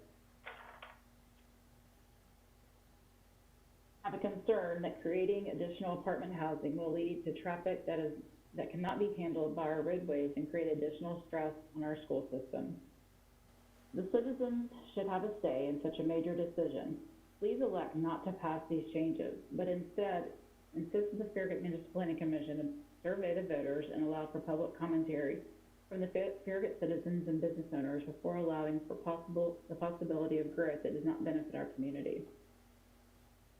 Ali Cohen is 617 Commodore Lane. I'm a resident of Concord Hills and Commodore Lane and oppose zoning that would allow the Biddle Farm property to be developed into apartment complex. Concord Road already has too much traffic that makes turning in and out of our neighborhood problematic. Adding 280 apartments that would make travel unbearable during peak hours. Additionally, I don't see how it would be safe to develop that land for high occupancy use when it already floods out during heavy rains and causes Concord Road to be impassable due to flooding as well. This would only add to traffic congestion and create a bigger problem with traffic diversion. The old Kroger lot would be a better place for this kind of development with direct access to Kingston Pike and less reliance on Concord Road while avoiding flood implications. Next one is Bernard Roach at 412 Farragut Road. I do not understand why Farragut wants to create this monster. We already have a large number of empty storefronts. Why add this to the eyesore? I suspect the developers think that adding 290 apartments would guarantee store traffic, but if that is true, then make them identify who will occupy these properties and tell you why they can't use any of the available properties like the old Ingalls development or even behind the new welcome area at Kimball Station Inn before you allow this mess. The last thing Farragut needs is more vacant properties. Enough has been said about the town's concerns over traffic safety issues. Suffice to say, they should be obvious to anyone with eyes to see. Just look out at Kingston Pike and Kimball Station Road, to pass Concord Road, any noon time or during school drop-off or pickup hours, and from 4:30 to 6 p.m. And if this should spill over into Concord Road side of Turkey Creek, good luck. Much of the area is a floodplain and is underlain with sinkholes and void spaces. If any of this mess generates a need or a want to widen Concord Road, I wish you more good luck.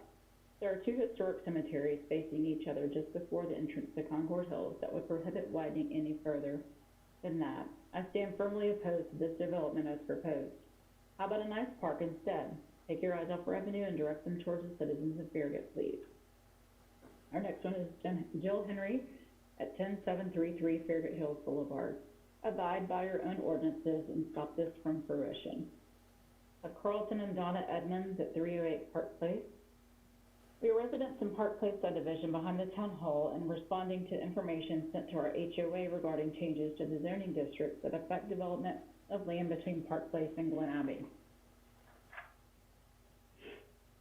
We are strongly opposed to the previous changes in the zoning that now allow high-density residential housing to be developed in areas such as the undeveloped property adjacent to Park Place, or everywhere or elsewhere in the vicinity of the town hall, and support any efforts to curtail such development near the intersection of Campbell Station and Kingston Pike. The proposed changes to the zoning, indeed to prohibit such development west of the town hall, would at least help, noting too that there is already significant congestion and demand on the current Kroger Center that would not be able to handle an added demand of high-density housing in the immediate vicinity. The apartments that were built north of I-40 have already had a negative impact on traffic on Campbell Station and have made egress to Hardin Valley much more dangerous because of the narrow roads involved. The intersection at Campbell Station and Kingston Pike is already dangerous, and we have already been a victim to the rear ending at the intersection because of its current heavy use. Adding high-density residential zoning to the former Kroger property into the land between Park Place and Glen Abbey would simply make current conditions worse, since there is no alternative outlets for either subdivision. For this especially, the additional traffic loading on the intersection because of high-density housing would make ingress and egress impossible for us since our only exit is next to Town Hall. We are also opposed to high-density housing because of its obvious impairment of housing values. Park Place was originally envisioned as a high-end residential community, unique in its own use of classical Charleston design and courtyards that are unique to Farragut. Lenape also provides itself as an upscale community and would be equally hurt by lower housing values. I actually served on the Vision 2000 committee, which looked at future development in Farragut and its plans to develop the area as more of a government hub with a convention center, office space, and related amenities. That kind of mixed use makes more sense and would help create a sense of town center, which is lacking in Farragut. In addition, there are many socioeconomical issues that are involved, high-density housing that are too complex to discuss. These involve increased crime, decreased response times for emergency personnel, and a sharp decrease in family values Farragut has been recognized for. If I understand correctly, the push to rezone existing properties in urban communities to support high-density housing is a federal mandate and may actually be unconstitutional as an overreach of federal government over state and local affairs. We support you in your efforts. 1 second, so I can start my clock here. All right, the next one is Gerald Armel at 416 Moser Lane. I was privileged to become acquainted, albeit through the virtual meeting. Some good points were taken, and it seems the group had reasonable firm grasp on as many issues faced by developments in particular, and the future of Farragut in particular. Having lived in New York City for 21 years, since the 1940s, and observing the enormous changes in the land and transportation, and living in Boston, Houston, and San Francisco, and Raleigh, I can attest to the rapid, unprecedented economy and social changes that will occur over time due to migration, demographics, and changing national economic development. When I was young, the boroughs of Queens and Staten Island were primarily agricultural, as was the state of New Jersey. Every place I have lived in has changed unprecedentedly over the years. In 1989, when I was in Raleigh, the Inner Loop and the Art Museum had just been built, and most of the city and the remainder of Wake County had barely been developed. When I first came to Farragut, there was almost no traffic. As a city planner working in New Bedford and Taunton and for Boston, engineering consultants and Edwards and Kelsey traffic planners in Boston, and being Bristol County Regional Planning Commissioner and a member of the Transportation Steer Committee, I am concerned because of the lack of previous transportation planning and development in the county, the opportunity for addressing and mitigating the unstoppable transportation demands and challenges has no matter what incidental traffic and road modifications are now made. That remains to make a local and regional plan which will address the density of development to make way for an inevitable crowding with all the social, logistical, and economic disadvantages. The future will bring increased virtual communications and distance purchasing from warehouse, an activity I myself began to develop in the 1980s with 3M and other adhesive products. The entire world is changing rapidly. Many stores on Parkside will close or transition Farragut Center concept, require some serious reevaluation related to the traffic consideration and the systematic economic changes. Farragut will never draw many shoppers from Parkside except for Kroger's and Ingles. People will not flock to see historic Civil War sites, including those related to the Admiral Farragut. I had been in Raleigh when the research Triangle Park was just filling in. It makes me think just how another alternative view is there with some potential for some of the sites near the center being earmarked for technology parks and promoting accordingly. In New Bedford, I was involved in the development of the North New Bedford Industrial Park. In Taunton, the mayor asked me with developing a proposal for a reasonably high-tech park in Taunton, and was fairly quickly resulted in the development of the Miles Standish Industrial Park, including a luxury hotel. At Anderson-Nichols in Boston, I was involved in a large-scale environmental impact statements because of my background as both chemical engineer and city planner. We always had to consider 3 alternative possible proposals for development and no action alternative. Sometimes there is a place for no action alternative. I've visited Turkey Creek and its adjacent wetland area at the Kroger Farm site, and this must be seriously considered as a wonderful natural feature and amenity for future use. Please avoid rushing into such sudden decisions. Evaluate the possibilities. I am always available for any discussion. All right, next one is William Smith at 1524 Ivy Chase Lane. Actually, sent 2 comments in. Members of the commission, I'm writing to express my opposition to the building of the 280 apartments at the old Kroger's. I can't think of a worse idea than apartments, no matter how high end. Apartments always deteriorate over time. I'm not opposed to developing the property, it actually is needed. But that much residential is crazy. Homeownership, i.e. townhouses, where people can have their own money in the game, may be an alternative on a smaller scale. Regarding the retail portion, good luck. As I drive around town, even major shopping areas have multiple empty stores which cannot seem to find new tenants. We are talking empty for years, some of them. Why is that? And he continues to say, Boma, I will truly believe you are making a tremendous mistake with this town center plan. If you're so confident that this is what residents want, please put the proposal on the ballot. I know you won't because you know the answer. Next one is Penny Scott at 11157 Hewlin. She says opposed to the apartment vote and yes to the land to be used as a park. Joy Casper at 12345 Butternut. I feel that the present plan for the Concord Road development is extremely incompatible with previous plans and with the pattern of town overall. The height and density of this project are far in excess of consistency. The burden placed on the schools and roads will be great. I recognize that this is a prime property to be developed, but what is developed properly and in a manner completely to both the commercial and multi-story development in the town, this plan is far from it. I urge a no vote on this plan and reconsideration of the density of the project and the lowering of the height of the buildings to something more compatible.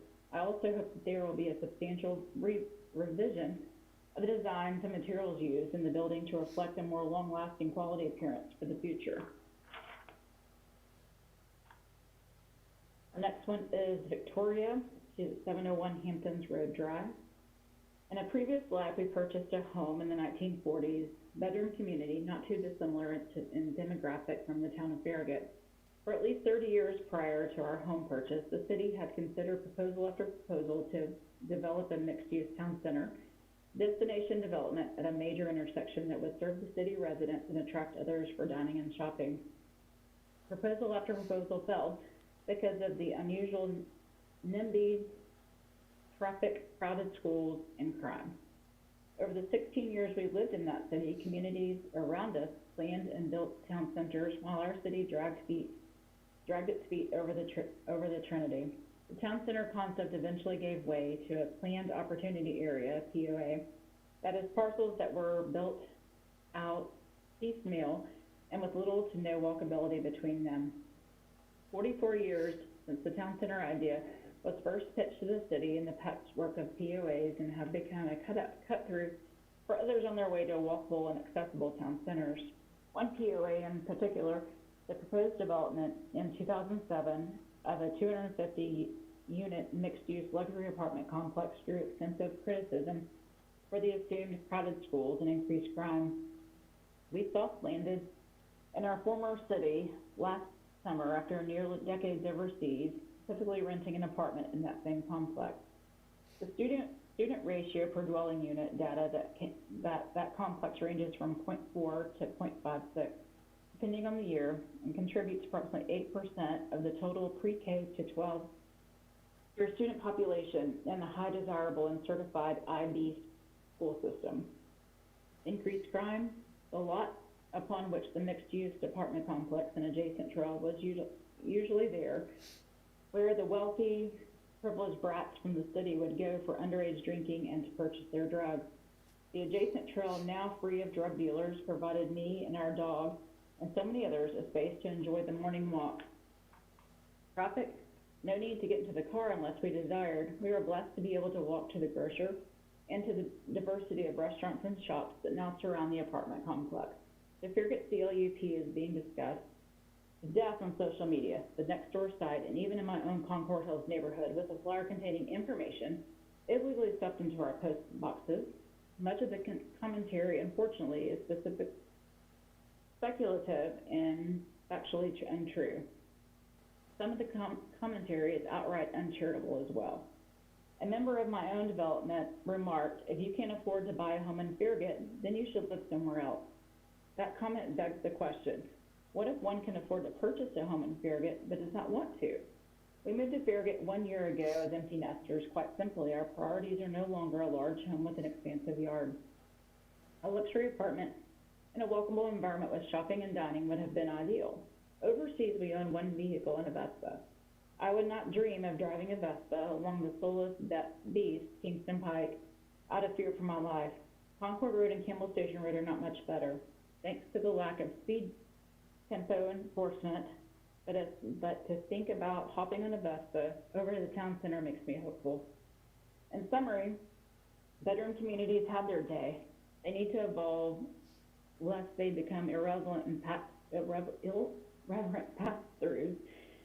that ultimately lower property values. With so many of us balancing reimagined office lives and school days, a new schema for accessing goods and services, having a sense of community is more important than ever. If thoughtfully considered and data-driven, the town of Farragut will succeed with this development and create a gathering place for our community. Our next one is Karen Hireholt at 208 Woodland Trace. Regarding item 3, ordinance 2020. As a citizen of Farragut, I ask you to abide by the wishes of the people and respect the original intent of the town center. We do not want this large apartment complex. This is not what Farragut needs in its center. Next one is Greg and Misty Bassett at 308 Concord Road. My house has been in the family since 1963. My wife and I bought it from my mother in 2004, and we don't want to have 60-foot high apartments across the road from us. Nor do we need any additional retail, banks, tire stores, eye doctors, or dentist office. There are many vacancies around the town, and there is no reason to build on this property. We also don't think the infrastructure supports it as far as schools and roads. Why not make it a community-run farm and equestrian center where people can board horses like before and have events like fall festivals, weddings, and things like that? That's just one idea. We do think that the old Kroger Super Rex site needs to have something done with it. It should either be torn down or repurposed as something else. There is a lot of chatter that things are going on behind closed doors and the people are not being heard. Until now, I have not been involved or attended any meetings, online or in person, due to work or other duties. The last thing I want to see is a deal done that creates several years of construction and congestion with properties that are empty in a few years because the rent is so high and they can't stay open. It doesn't take long to drive around and see this has played out over the years as well as others. With Turkey Creek Center so close, do we really need more retail? With all the new apartments on Snyder Road and on North Shore at the Target Shopping Center, do we need more? How about on Emory Church Road? There is a very large development there that was recently completed. We need more?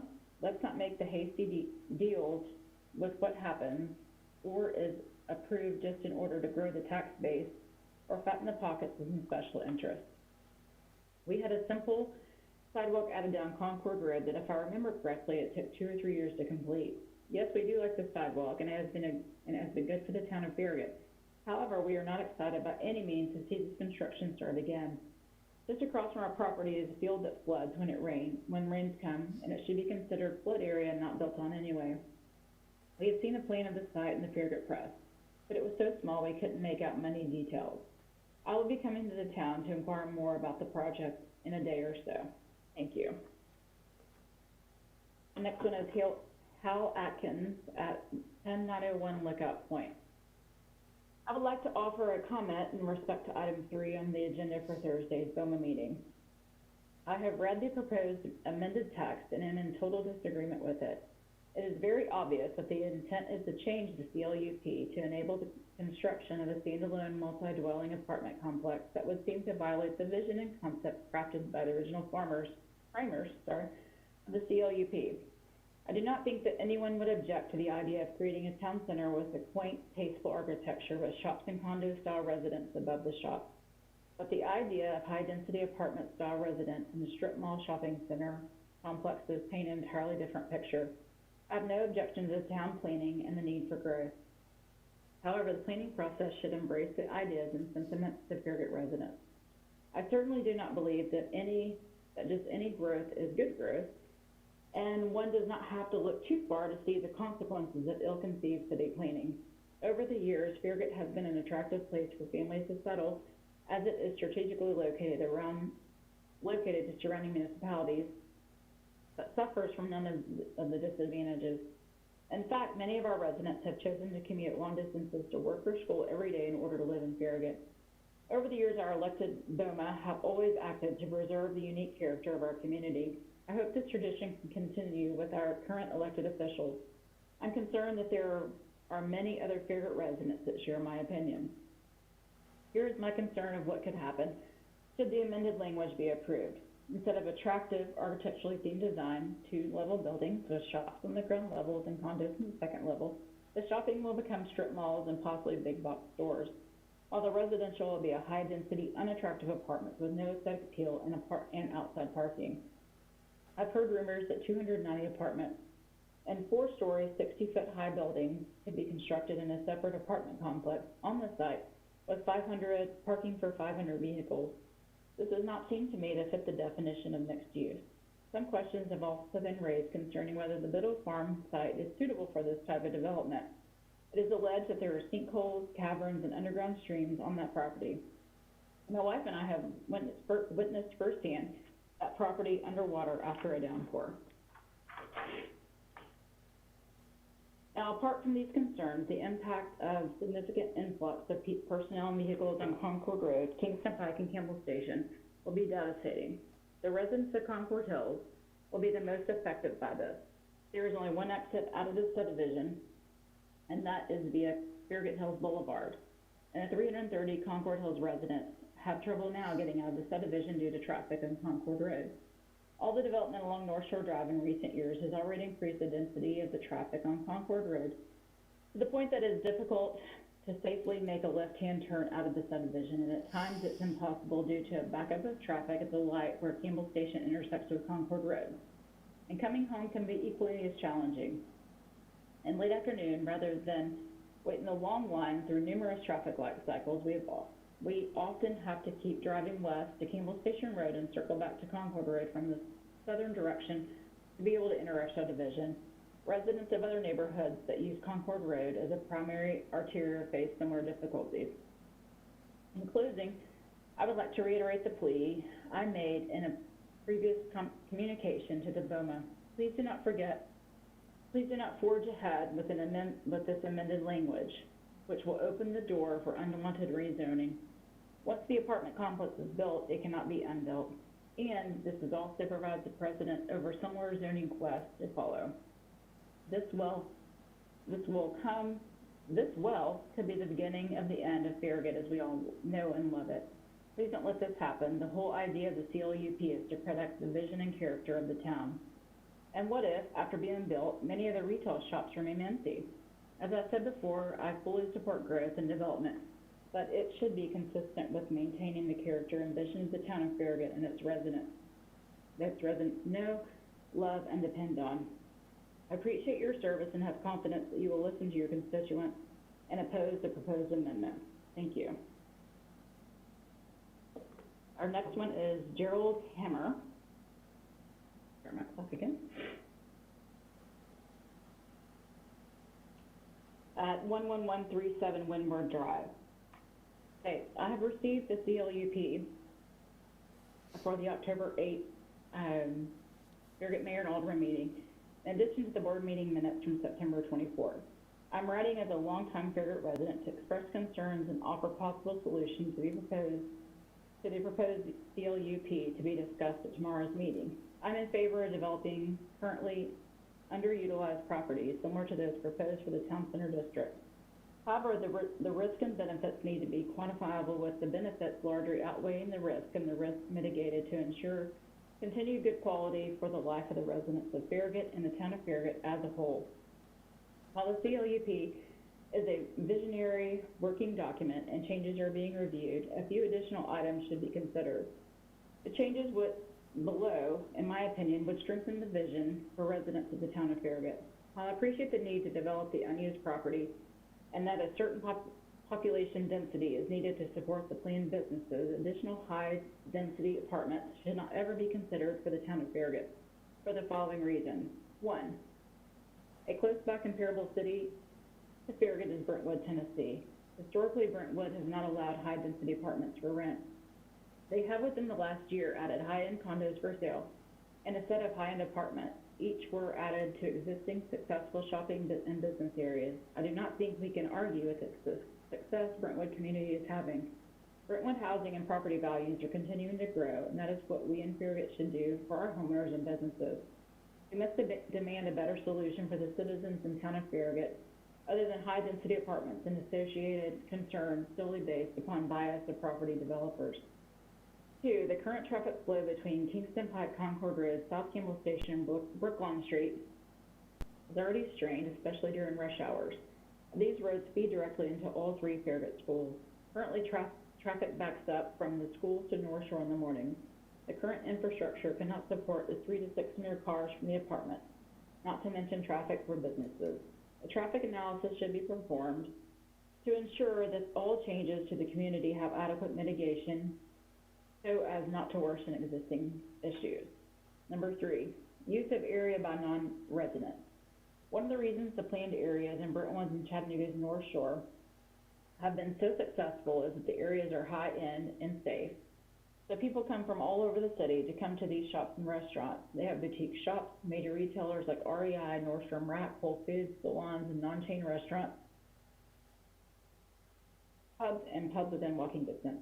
Ensuring that you have the right infrastructure, shop diversity, and quality population demographics for this planned area is critical to its success. Number four, balancing the number of residents and school zoning is also challenging for every community. While I'm aware that another school is being built across I-40, by the time this school is built and the apartments are built and units filled with all the other development in the community, the schools will be at capacity again very quickly, if not immediately. An analysis of expected population growth, excluding and including the planned community, should be reviewed and should be confirmed that the schools can sustain such growth prior to decisions being made. Number five, other infrastructure. Currently, Farragut has limited infrastructure to support a large, fast influx of families. For example, there are limited daycare facilities in Farragut, and they are currently at max capacity with long wait lists. Considering the retail side of the town center district, there currently are several vacant commercial properties in Farragut community. We as a community and leadership should do everything possible to ensure that any new development does not further degrade current ongoing businesses within the Farragut community. Again, part of the success of these planned communities in Farragut and Brentwood and Chattanooga are that they have a large majority of high-quality small business-owned shops and restaurants, and with some high-end national brand merchants. Lastly, I am sure benchmarking of growth and successful communities was completed and discussed in the past. However, since we are revisiting the CLUP, perhaps we revisit and incorporate the latest innovation, success, and lessons learned from comparable successful towns and cities such as Brentwood and Chattanooga's North Shore. We should be deliberate with actions concerning changes to the CLUP. Thank you for your time and consideration. Next one is Julie Dean, 11101 Farragut Hills Boulevard. I'm writing to express my feelings of the apartment in the town center. I live in Concord Hills and have for 15 years. I love the convenience, but also not feeling like we are in town. The traffic has always been a challenge to get in and out, and has definitely gotten worse over the years. My 3 children have grown up in the Farragut schools, and I am shocked at how large they are. Adding these apartments will make the traffic terribly worse and crowd the schools even more. I do not think our area can handle this. While I would love to for something to move into the old Kroger, I don't want it to be 4 stories, hundreds of cars, and even more people. I moved to Farragut to having enough, not be overgrown and crowded. Please do not allow the apartments to be built. The next one is Larry Costigan at 10912 Farragut Hills Boulevard. I live in Concord Hills and do not support the proposed apartment project in the Kroger Biddle Farm. I'm sure there are other opportunities for this space that do not include 60-foot high apartments. The push for the town center is something I can understand, but putting this many families into an already congested area is a mistake. Whatever is going to happen on this property should be something that is supported by the local residents. The apartment project is clearly not. Our next one is Jack and Christine Goebel at 11104 Crown Point. We are not in favor of the town center that includes the apartment complex of any kind. Not only will it be an eyesore to the community, no matter how nice it starts out, it won't stay that way. The traffic will be unbearable as it is a problem already. Our family has moved state to state several times and had to live in an apartment here in Farragut as well, temporarily twice. Both times the experience was unpleasant at best. There are multiple issues and attitudes in that environment that were unpleasant and disturbing. We feel this will drive our home prices down in all directions surrounding the complex. Another issue is school overcrowding, which I have heard from multiple members of our diverse community since I've moved here almost 2 years ago. This was a concern way before the issue of a new apartment complex even was on the docket. Please do the right thing and vote no on additional apartments in the town center.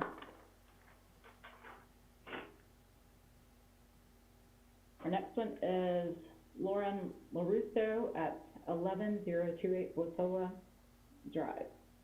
You have significantly changed what was expected in a town center and are refusing to hear community feedback, and more importantly, have not bothered to seek it out once the actual plans of a proposed town center were made public.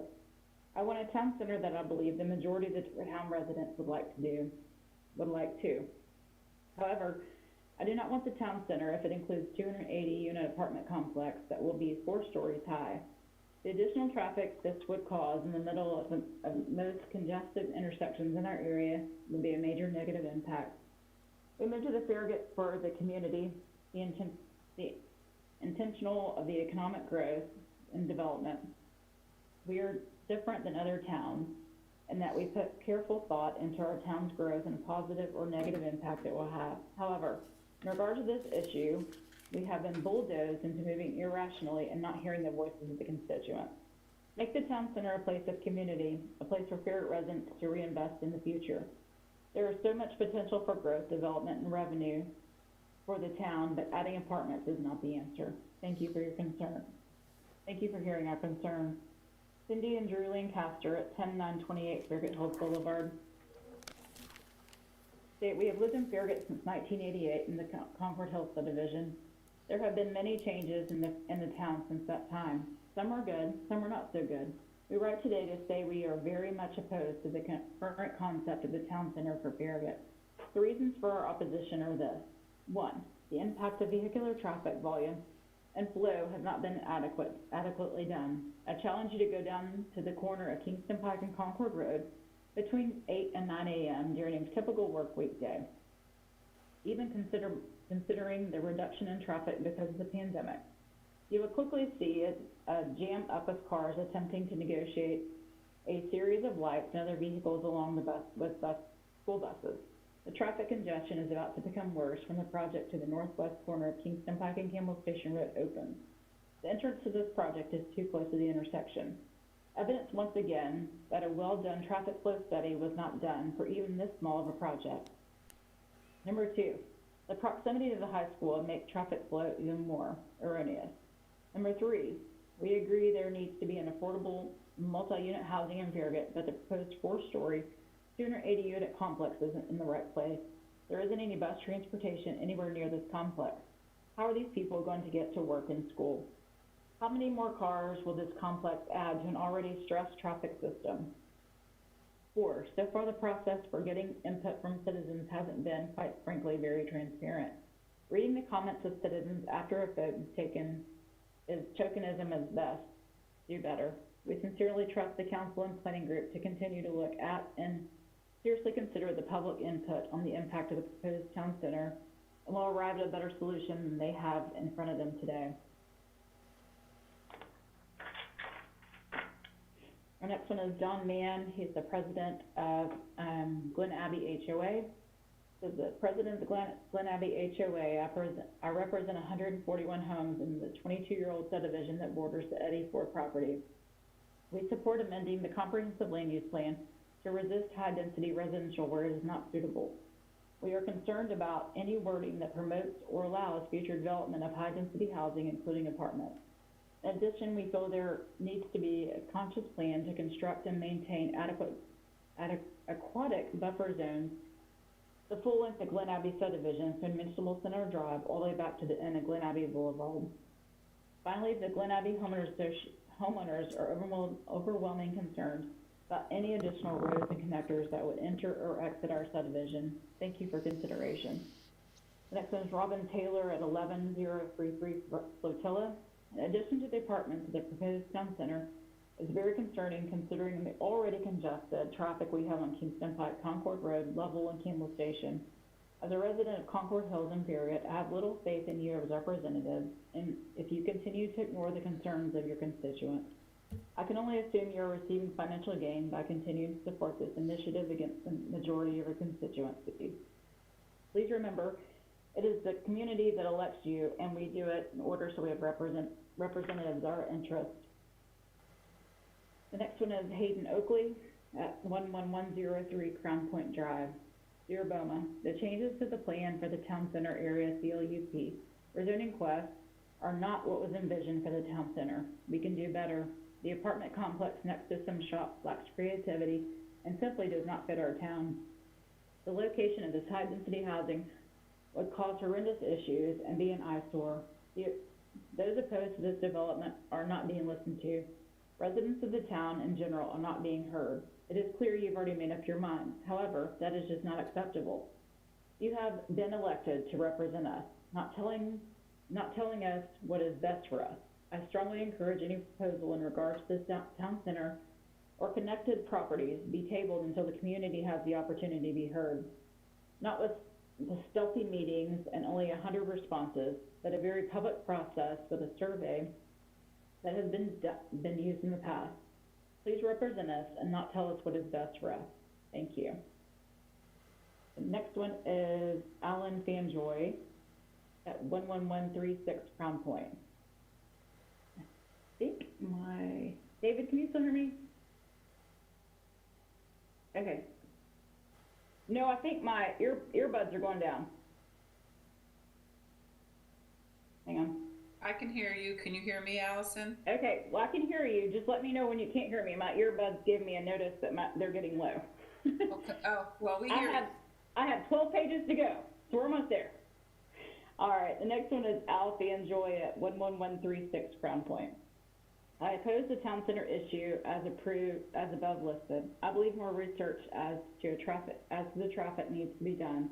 I oppose a 4-story apartment complex in that area also. I believe this whole issue needs to be voted on by the residents. Next one is Jennifer Oakley at 11103 Crown Point. We don't want a town center with 280 apartment complex that is 3 and 4 stories tall. Please listen honestly and open to those you represent, not just tell us what you think is best for us. The community needs to be heard before this project moves forward. Thank you. Hayden and Jennifer Oakley also sent in a letter from the Concord Hills HOA.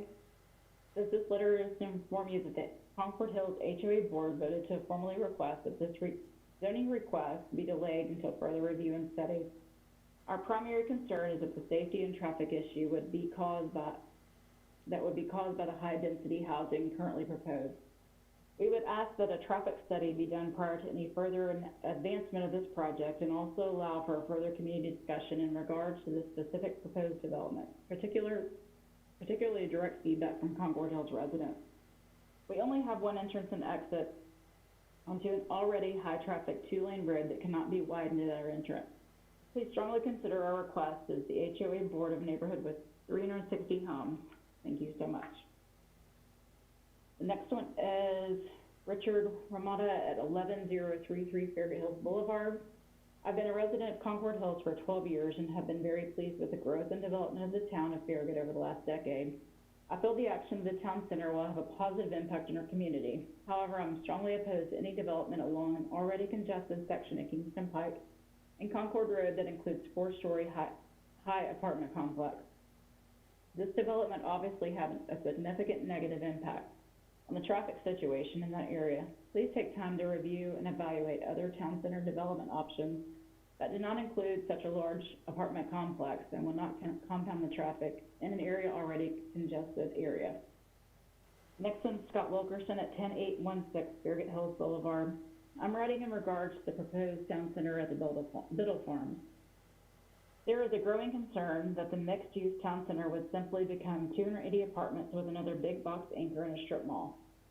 First off, I understand that Farragut is going to grow. Unfortunately, the growth I have witnessed thus far has entire stores and medical offices.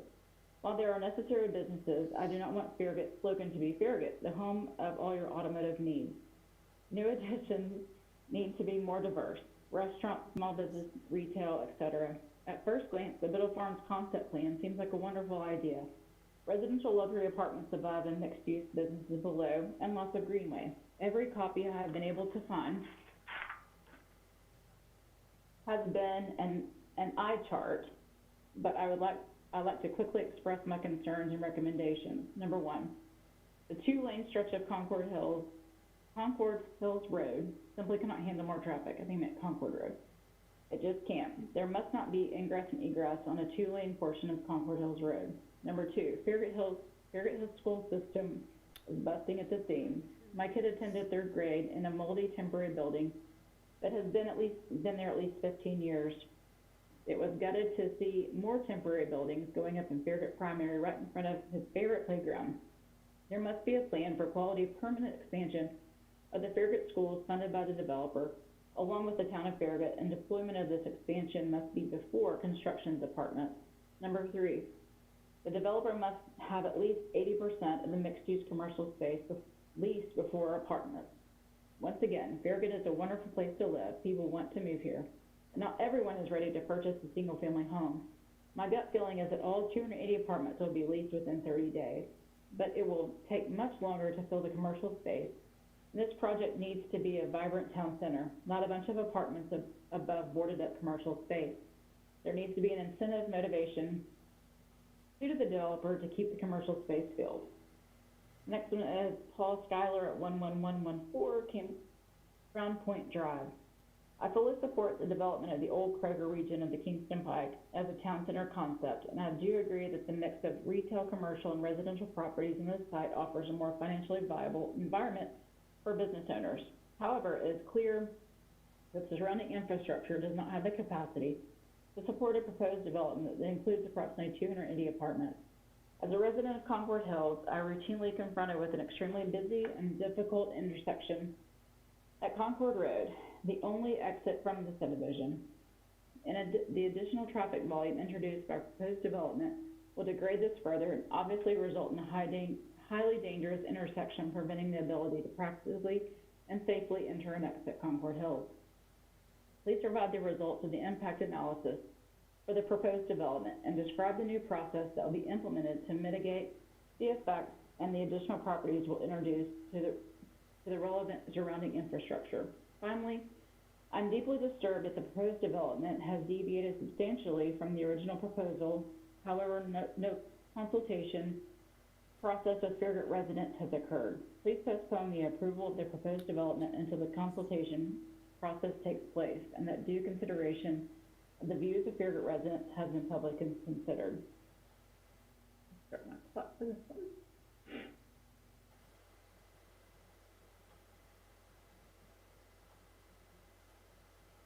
All right, our next one is Jay Ferguson at 10840 Farragut Hills Boulevard. Good morning. My bottom line up front is I support a green, natural setting town center for the town of Farragut without the proposed towering apartments bringing great stress on our traffic patterns and overcrowded schools. I support a market square type of design with attractive shops, greenery, and low volume living accommodations above. If not designed properly, I fear a large number of the apartment units would deter commerce traffic due to traffic congestion alone and will end up with empty shops below the living spaces.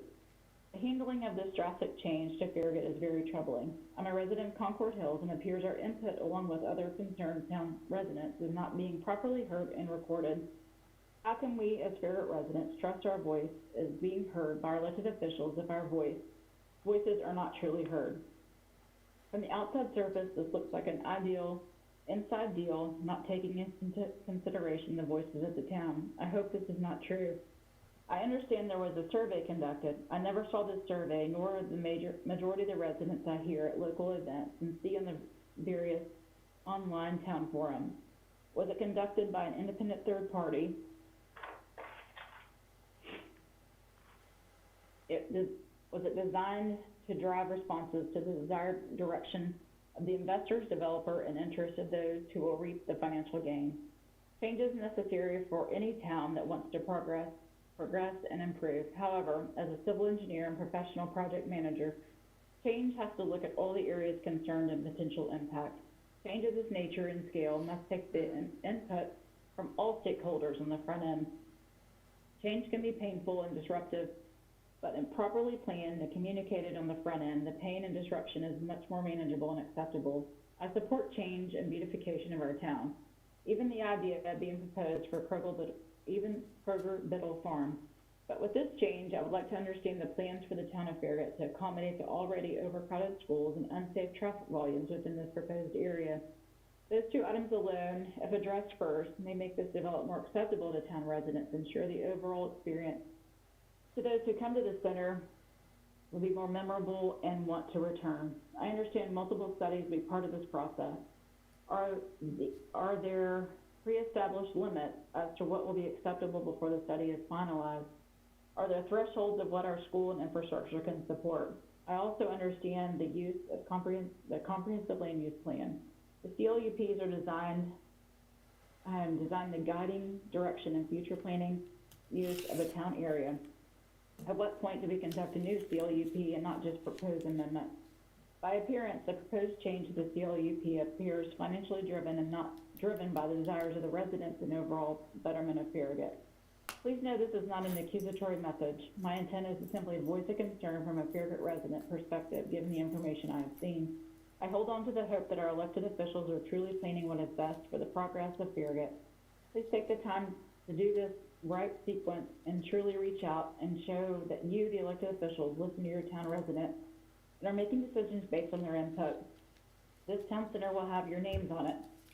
It is up to you to have, you want your citizens to view your actions when it comes to the time re-elected. Thank you for your time and deep consideration. The next one is Tina Honeycutt at 437 Farragut. I'm a Farragut resident and my family resides in Concord Hills. We moved to Farragut in 2012. Prior to that, we lived in Northwest Knoxville.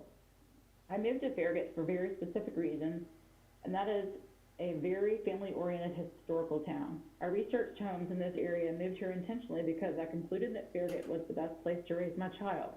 I could spend several minutes describing all the benefits of living in this most unique and charming place, but I will digress and get to the point. I'm not against progression and development for the better of Farragut with regards to the town center. However, I fail to see the advantages or benefits that this massive apartment complex would bring. In fact, I can see several disadvantages with such an endeavor. I am sure that as our elected officials, you have scoured all those details with regards to the negative and positive of the construction of this proposal. But in your decisions and planning, please do not forget the spirit of the town of Farragut and the people that make it what it is. As our elected officials, it is your responsibility to hear the voices, the people that elected you. If you are hearing strong opposition to the proposal, then you should listen and keep Farragut charming, not commercialized. Next one is James Rummett at 11100 Crown Point. Respectfully, my family is opposed to the multi-story apartment complex in the old Farragut property or the land behind it. I am a resident of Concord Hill subdivision and I am aware of the traffic that goes up and down Concord Road. The intersection of Kingston Pike during school time, the traffic is usually backed up for blocks and blocks. We can only expect crime to go up with renters who have no investment in the community. The schools will be overrun. Please do not do this. All right, Marcia Franklin at 11109 Flotilla. I'm hearing conflicting information in regards to the plans for the new town center. The town center, as it was originally presented, seemed like it would benefit the town. What I'm opposed to is adding 280 apartments. The benefit of the town would be better served in a nice park or an open area for gathering your events. While this would not bring money for the developers, it would enhance our community and provide a nice place for their favorite residents. I live in Concord Hills, The traffic continues to increase on Concord Road, and by adding 280 apartments would just increase this. This would also have an impact on our already growing schools. I believe additional community involvement and feedback is needed. I do not believe people who are favorable on previous surveys understood that including 280 apartments was involved. Please consider the feedback from the community and the residents who will be impacted from this development.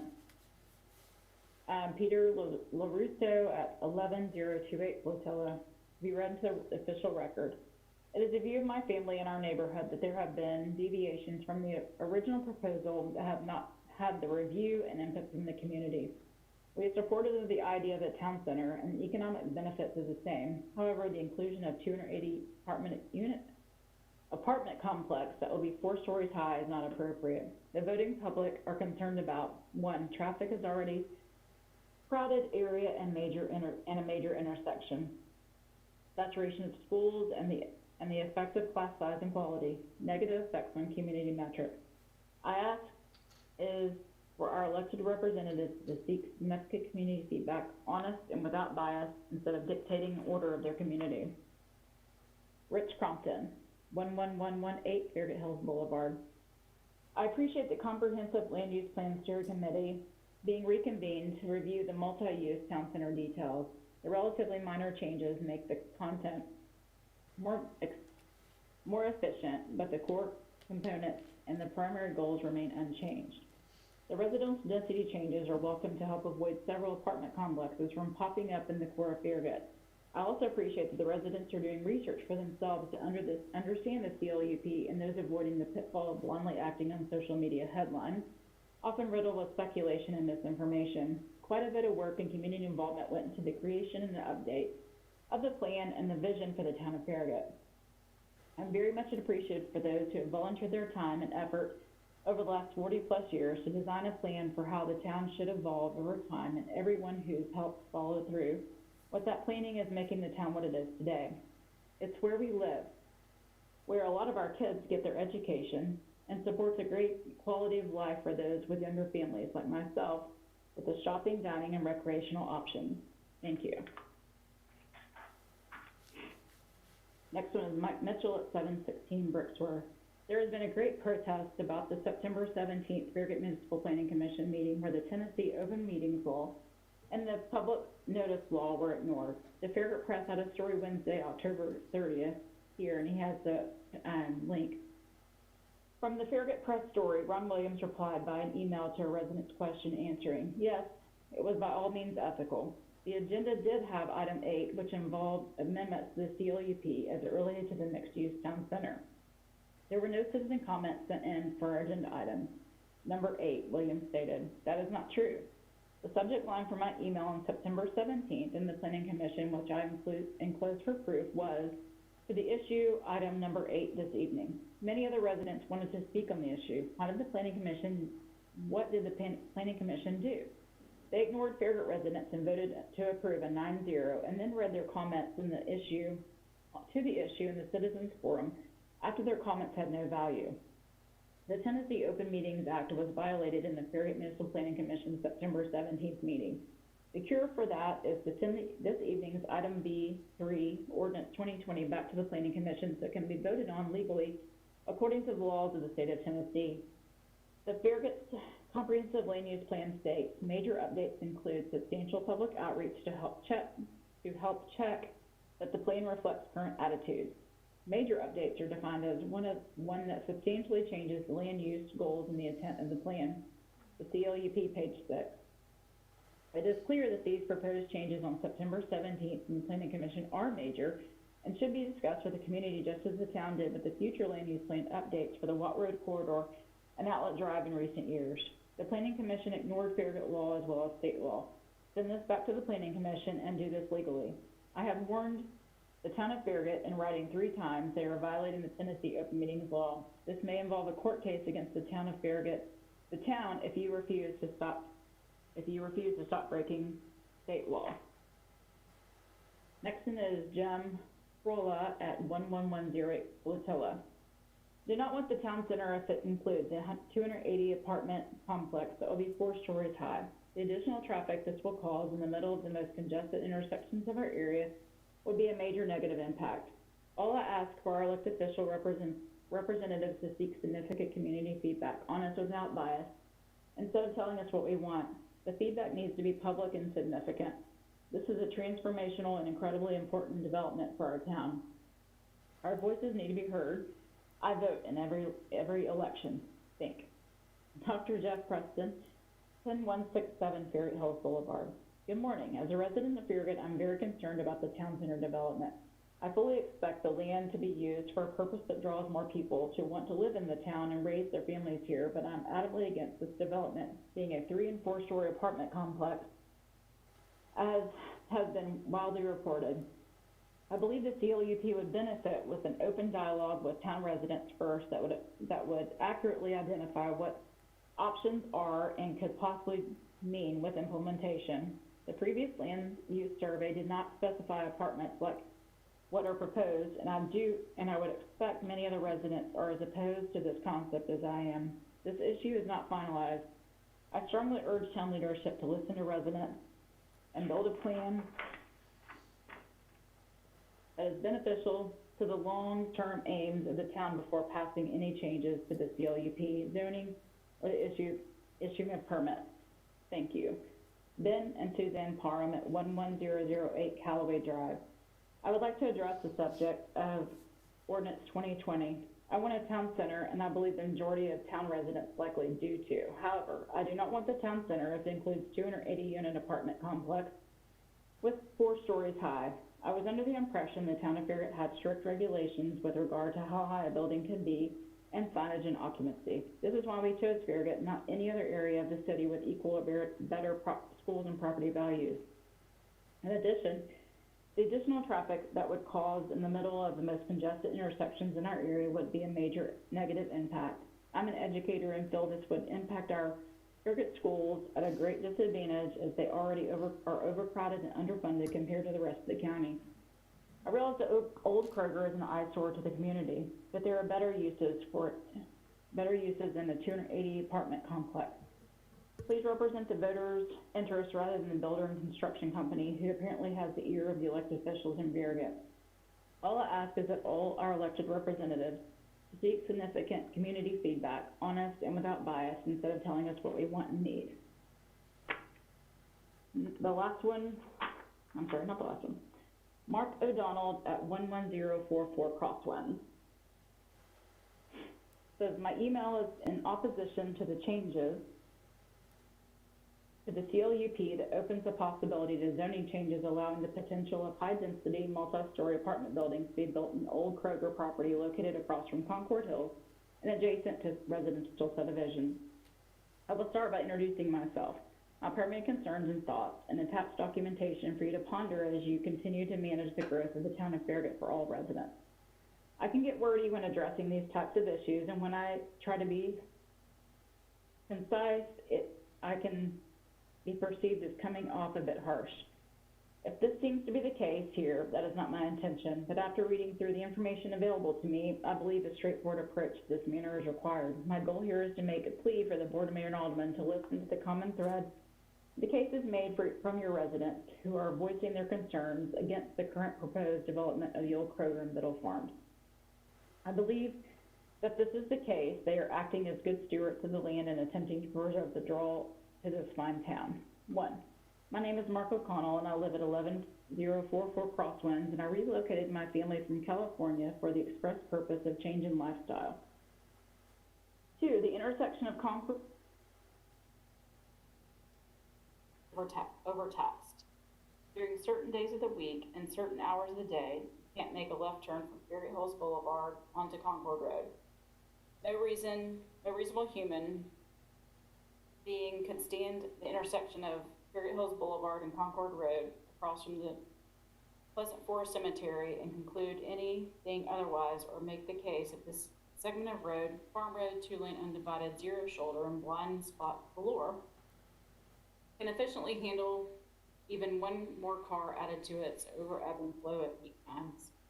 3. The attached traffic study signed off over a decade ago and the crash data cited over 2 decades ago. I would like to see recent traffic data on the area in question impacted by the proposed development and specifically includes the intersection of Concord Road and Kingston Pike. 4, I have no statistics here, but I have made a mental note that the intersection at Concord Road and Kingston Pike is one of the more dangerous intersections located in Farragut.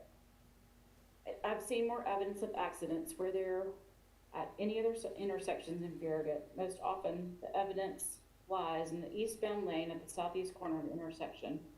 How about the tandem left turn pockets located in the northbound lanes of Campbell Station, just south of the intersection of Kingston Pike? The one servicing the complex that Starbucks is housed in, and only allowing access to the westbound lanes of Kingston Pike.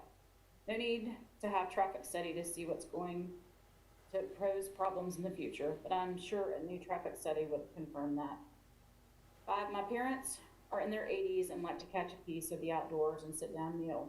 The town affords them the opportunity at all hours of the day. The Parkside Mall has a different feel from the traditional mall experience, whether the vehicle gets headed into the 4-story parking structure. Then you get funneled into a maze where your favorite department stores are located in opposite ends of a mile-long track. My thought is someone thought long and hard about the Parkside complex and thought it through with main arteries and access roads to access with overflow. By design, the infrastructure also allows for multi-point of ingress and egress, allowing the elderly to have access to handicap parking at the establishment they intend to visit. I've heard some suggest that the town of Farragut has room for growth for activities at varying degrees in the K through 12 age groups. Plenty of stuff to keep adults busy around here. 6, landlocked. In your own subdivision based on new development, yes. I've seen it happen, whether there is much congestion that is instinctively yet began to curtail your outings at the hours of 9 to 11 a.m., 1 to 3 p.m., 7 to 9 p.m. during the business of the peak. As you know, the majority of the subdivisions in this town have a single point of ingress and egress, which has its pros and cons, but is your responsibility to ensure there is proper plan in place to address these issues for the safety of the residents living here. I can see cases occurring where development, depending on the time of day, response times for fire and safety personnel can significantly delay due to traffic congestion blocking the single point of ingress into the Concord Hill subdivision. There are more important issues to look into and resolve than I previously noted. There is no room for a vehicle to pull off the road along some sections of Concord Road between Concord and Kingston Pike. 7, Farragut Museum and its history.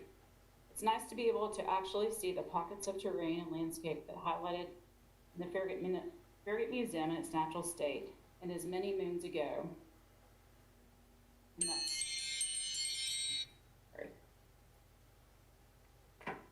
And And our final comment tonight is Alan Cameron at 12414 Sparta Lane.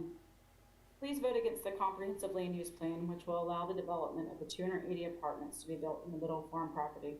Research already shows congestion in Concord Road, which cannot be expanded beyond 2 lanes. We need Farragut to stay on the plan that it was initially begun by our founders.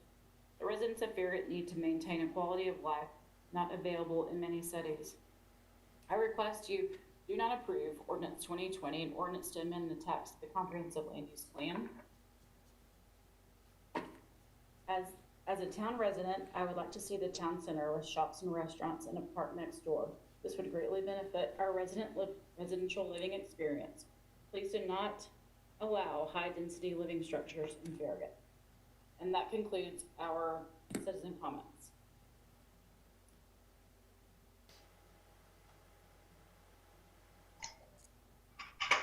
Okay, Allison, thank you for that heroic effort that you put forth tonight. At this point, we'll now have a discussion from the board members, and I'll go ahead and start with Vice Mayor Pavel. Thank you, Williams. I had put together a little bit of a primer on the land use plan. And so I'll just start with my comments. There seems to be a lot of confusion about this agenda item and the text amendments we are discussing tonight. So before I begin my discussion, hoping to provide some education on the comprehensive land use plan, I want to make this clear. Tonight's discussion is regarding the comprehensive land use plan, a high-level visionary document, which was developed with extensive public input in 2012. Discussion is not about 280 apartments, building heights, traffic, sinkholes, flood zones, stormwater management, student populations, or building codes. Those specific concerns are about a specific project which has only been conditionally approved by the Planning Commission. The development group has a lot of things to work out before they apply for rezoning. Many of the issues discussed above are addressable during the request for rezoning or during site plan review approval. The text amendments we are discussing tonight are intended to protect the existing residential neighborhoods which directly abut land that is designated mixed-use town center on our future land use map while maintaining the goals and intent of the comprehensive land use plan. I'm aware that what I just said is a mouthful of planning jargon, so I'm going to put this plainly. We are trying to amend our long-range plan to protect Park Place neighborhood and Glen Abbey neighborhood from incompatible development while maintaining the original goals and intent of our town center as outlined in the long-range plan. I hope that provides clarity. We are trying to protect existing neighborhoods. That's what this amendment is about. And I would like to make another point clear. The proposed Biddle Farm development project was conditionally approved by the Planning Commission in July. No amendments to the comprehensive land use plan need to be made to accommodate that project. It is already allowable under the existing language in the comprehensive land use plan. The proposed project can proceed to rezoning request process regardless of the decision made regarding these proposed amendments. This text amendment is not about the Biddle Farm redevelopment project. It's about protecting existing residential neighborhoods on either side of a property designated mixed-use town center on the future land use map. I understand that some residents don't have time to get educated on the comprehensive land use plan. Studying this plan can be tedious and time-consuming, but this document is critically important to our long-term growth, development, and relevance as a desirable place to call home. For our community to continue to thrive, every Farragut citizen who wants to participate in any conversation regarding land use should have a good understanding of the goals and intent of the comprehensive land use plan and how it is used by the Planning Commission and the Board of Mayor and Aldermen to guide their land use decisions. When citizens are educated, they are more prepared to effectively advocate for themselves and their concerns. For background, the Comprehensive Land Use Plan Update, Farragut 2025, was developed over the course of several months in 2012. It was developed with extensive public input. The consultant was chosen specifically for their community outreach expertise. It was approved unanimously by the Farragut Municipal Planning Commission in December 2012. The mixed-use town center was adopted by the Board of Mayor and Aldermen in January of 2015. It is the community's visionary land use planning document. To be clear, I was not involved in the development of this plan. I was not a member of the Planning Commission in 2012, nor was I a member of the Board of Mayor and Aldermen in 2015. But the extensive public input and the votes for adoption indicated to me that the community, the Planning Commission, and the Board of Mayor and Aldermen thought that how the town center develops is critical to our long-term relevance as a desirable community. And so I got educated on exactly what it means to establish a pedestrian-oriented town center. I'm going to use some of the basic parts of this plan in an effort to get everyone up to speed. This plan is on our website. If you go to the homepage at www.townoffarragut.org, click on the Town Approved Documents Current Publications. In the first blue tab on the left side, the link to the Comprehensive Land Use Plan is the third link on the list. In the plan, several of the challenges Farragut faces are outlined. The first key concern was regarding the quote, lack of heart for the community, unquote, which is explained on page 4. Specifically, Farragut lacks a, quote, sense place that emanates from a pedestrian-oriented town center. As Mr. Shipley discussed in his presentation, the concepts of transitions and flex density, which are presented on page 12 in chapter 2, are concepts that are intended to be applied to protect existing neighborhoods from incompatible new development to encourage gradual transitions even within a new development. Included on page 12 are guidelines to apply these concepts and implementation tools and specific actions. Chapter 3 includes the land use descriptions for each land use designation in the legend on the future land use map. Each land use description includes key concepts and categories, including intent, uses, and character. The mixed-use town center land use descriptions is on page 26 and 27 and the comprehensive land use plan. The goal of the mixed-use town center is to establish a pedestrian-oriented town center. That is no easy feat in the suburbs, which are classically car-centric and designed purely for the automobile and not for pedestrian activity. If we want a walkable shopping retail district in Farragut, which is a desire expressed by the community in the comprehensive land use plan, the only way to get it is with a mixed-use town center development that includes high-density residential. The high-density residential aspect provides the built-in consumer base and built-in pedestrian base to support such a development in the suburbs.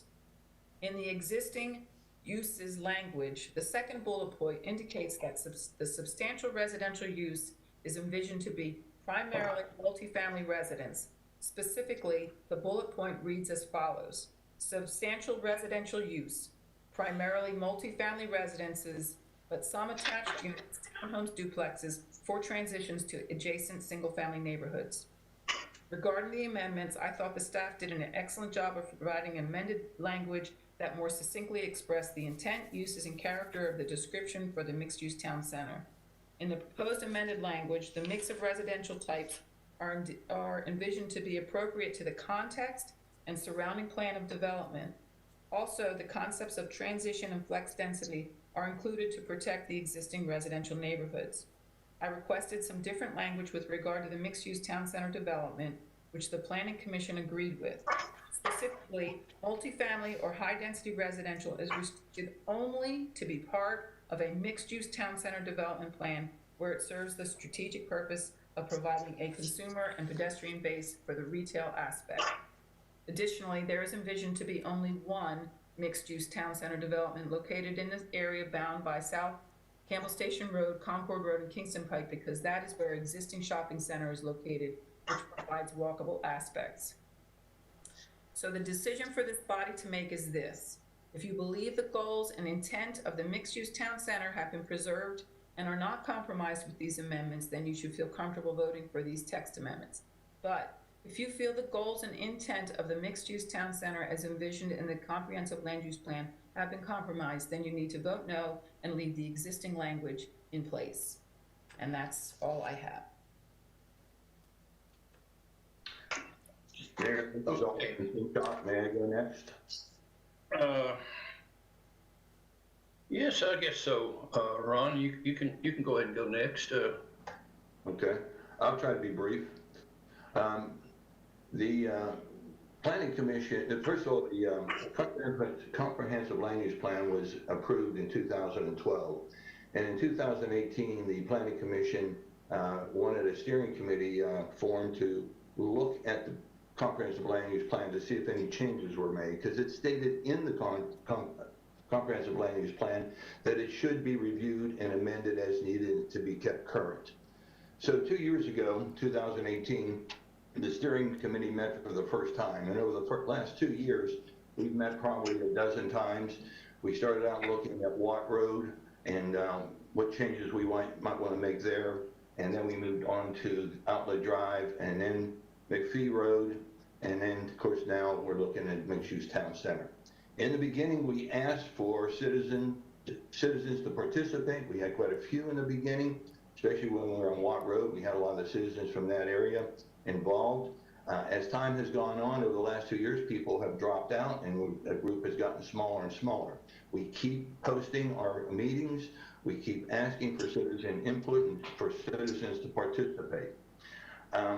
The committee met in July and August of this year with primary objective evaluating the concept of the mixed-use town center and what key components it would need to contain. The committee generally felt that the key components emphasized in the text were still representative of the land use designation it intended to represent, with one exception. That was to have less prescriptions for high-density residential and more emphasis put on applying the flex density and transition concepts discussed in chapters 2 and 3 of the comprehensive land use plan. This This will not be a major change. This is a minor change in some language. And the whole idea is to be proactive and not reactive to incompatible new development. And that's what this is all about. Basically, this resolution, the proposed language is to simplify some of the text and make it clear to follow. And that's pretty much where we're at today. We're looking at some text change to the comprehensive land use plan, where we've made the map changes, but we haven't changed the text to keep current with the changes in the zoning and the planned future land use plan. So that's all I've got to say. I hope that helps.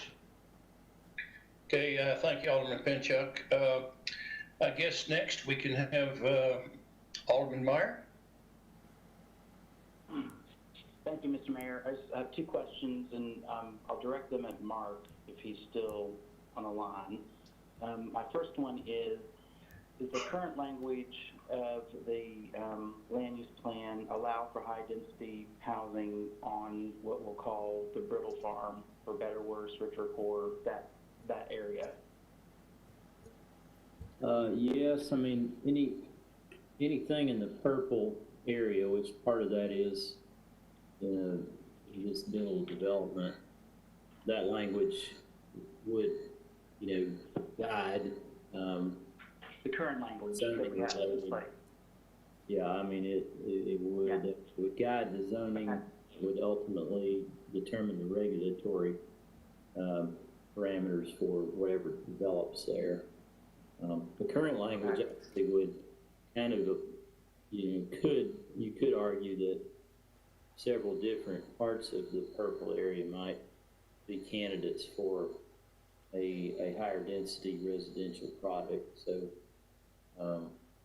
that's portions of that area that we've heard multiple comments about tonight already has language or text language that would allow for high density housing, correct? Yes. Okay. Then, so my next question is, will the new language, in your opinion, I think it's my opinion, but I just want to confirm it, that the changes that we're about to vote on, will the new language limit high density housing to just the Brittle area, the Brittle Farm area? Yes, the proposed language would limit it to a much smaller geographic option, I guess, area. And the reason for the area is not really related to the Biddle project, frankly. It's related to the context. It's related to the context. The reason for mute a line, please, whoever's speaking, so I can get my question answered by staff. This is Alderman Minor. Thank you. Thank you, Mark. No, the reason for that language in there is because that's the one area in the town center where there aren't any existing residential communities that directly abut that property. And in fact, right across the street, there's a very large commercial building and development. So we looked at the context and tried, because that's talked about a lot in the plan. And, if you're going to have higher density residential that could help support a town center, then where would be the best place for that, given the context of the existing areas that are shown in purple? Thank you, Mark. So based on my understanding, a positive of these amendments would be that we would have language in the land use plan that would limit high density housing to a finite area, where right now we don't have that limitation, and we could theoretically have developments of high density in different pockets of the town of Farragut, which I'm not comfortable with. The constituents who elected me are not comfortable with that. And so therefore, I'm favoring these amendments simply because I would like to limit high density to a finite area within the town of Farragut. Thank you. That's all I have, Mr. Mayor. Mark, Mayor Williams, can I add a little bit more to that for Alderman Meyer's understanding? It doesn't just limit it to a location, it limits it to being included within a town center, a mixed-use town center development plan, which I'll be making an amended motion soon. So it has to be tied to a mixed-use plan. It can't just be a standalone apartments. They have to be tied to, that has a retail aspect to it as well. That's even more of a specific limitation than what I mentioned earlier. It's not just a parcel, it's a project, a type of project that we would approve. Okay. All right. Thank you for that clarity. I have no further questions or comments. Okay, thank you, Alderman Meyer. Okay, next up will be Alderman Burnett. Thank you, Mayor. Yeah, I mean, just echoing some of Louise's points from earlier, limiting it to these mixed-use town center areas is good, but I only see benefit from this in that it's protecting, as she said, the residents of Glen Abbey and Park Place. I see no negatives whatsoever. It simply protects the residential areas surrounding the purple on the map. So I'm absolutely in favor of it. And again, it's not expanding any high density residential to any new properties at all. It's already allowed in the purple areas. There's absolutely no change there. Literally, and feel free to correct me, Mark or Louise, if I'm wrong, the only thing these text amendments do is protect the residential areas by not allowing high mixed residential areas to abut these residential neighborhoods that are around it in purple. Yes, that is, you're accurate, Alderman Burnett. I will read the second bullet point in the existing language again so that everybody's clear what we are trying to get away from. The existing language under uses, the second bullet point says substantial residential use, primarily multi-family residences, but some attached units, townhouses, duplexes, for transitions to adjacent single-family neighborhoods. The original text was heavy on relying on multifamily residents for the residential use in the town center, and we're moving away from that. Thank you. That's all, Mayor. Okay, well, I guess first off, to all my Farragut neighbors, I've heard your opinions, and now have a request for all. Instead of depending on the fear and false narrative that seems to be the goal of a few on social media, please take the same amount of time that you spent for tonight's meeting to email me your questions. I spent this past week with the replies to as many requests as I possibly could get out, and will continue to do so. The majority of the neighbors who had questions had not seen the plans or the design pictures of the proposed town center concept. I have an email copy of both of those, and I'll be glad to send it out to those who do not have a copy or who maybe have not seen any of the pictures at all, but maybe just that small thing that was in the Farragut Press. I want to also, for everyone to understand that the proposed changes tonight are to protect existing residential areas. When there is a rezoning request from an applicant in the town center area, we will first have to have current comprehensive traffic study, as well as a complete land study for all of us to review together prior to any consideration for a zoning change. That's, I guess, it's about as plain as I can put it. At this point, I will now yield the floor over to our town Farragut lawyer, Tom Hale. Let me start by saying that for those of you who were on the last meeting where we had this discussion about there being some illegal activity or failure to follow the law at the planning commission level. I addressed that at the time, and I have reviewed the communications that have come in recently where citizens expressed issues about the legality of the procedure. Let me, before I address that, let me say that there were a lot of really good comments in the citizens' input. I found some of them to be very helpful. There's always going to be, from time to time, disagreement about land use issues in a municipality. That's just the nature of the thing.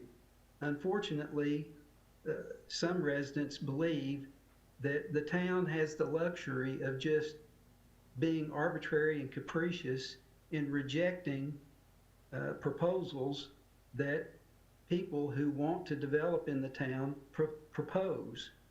We don't have the luxury of doing that. We cannot be arbitrary and capricious. We have to study and follow our procedures and consider what people propose. So that's just going to be part of it. We cannot just say, oh, you want to put apartments here? No, sorry, you can't do that. That would not be an appropriate way to approach it, and it would probably be illegal. Let me switch to the legality of what happened at the Planning Commission, which seems to be still a big issue with a few people.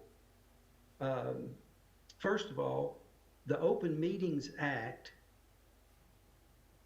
is not even an issue here. An Open Meetings Act violation is where decisions are made by a governing body of a municipality as defined by the Act in secret without being in the public. So the point is the Planning Commission gave proper notice of their meetings, the meeting on the 17th of September. They discussed the matter in public and voted. That's what the Open Meetings Act is supposed to deal with. It has nothing to do with whether or not people can express their opinions or the sequence of when people can give input. That doesn't have anything to, there is no legal requirement for that to be done. Now, the town of Farragut always wants to have its citizens provide input, and it does. If there's ever a place in the world that does that, it's the town of Farragut. So let's get to that issue. Have we had an opportunity for input on this issue? The Planning Commission's resolution approving these amendments was done at a public meeting. That resolution is not the force and effect of law. All that does is tell the Board, Mayor, and Aldermen what the Planning Commission thinks about those amendments. So we're here today to consider whether or not to adopt those amendments to make them part of the plan. So it's the Board of Mayor and Aldermen, in the context we're operating here, that decides whether or not these amendments get adopted. I believe we've had plenty of input on that issue tonight. And if those amendments are approved, then there'll be another meeting at which there will be an additional opportunity for people to have their input. So to suggest that there has not been an opportunity to have input on these amendments, which have, as everybody has said, and I think Vice Mayor Povlin did an absolutely marvelous job explaining what this is all about. But this doesn't have anything to do with whether or not apartments are going to be built over there. There has to be rezoning applications filed. There have to be site plans submitted. All of the things people are concerned about get studied at the level where the actual development is known what they're proposing. and then you study that at that time. We're way a long way from there. So I think, in conclusion, I'm comfortable that the way the town has handled this issue is completely within the bounds of the law. To the extent there are people out there who believe that's not true, then I ask them to have the lawyer who is advising them to call me and explain to me why they think the way this was handled was unlawful based on the law. I'm not going to get in a debate with a non-lawyer about how to interpret the statute, but I will be happy to talk to their representative, if they have one, who believes that I'm wrong about that. I've been wrong before, but I can see no place in here where there's been anything other than complete compliance with what the law requires. And there's been plenty of opportunity for input, and there's going to be plenty of opportunity going forward.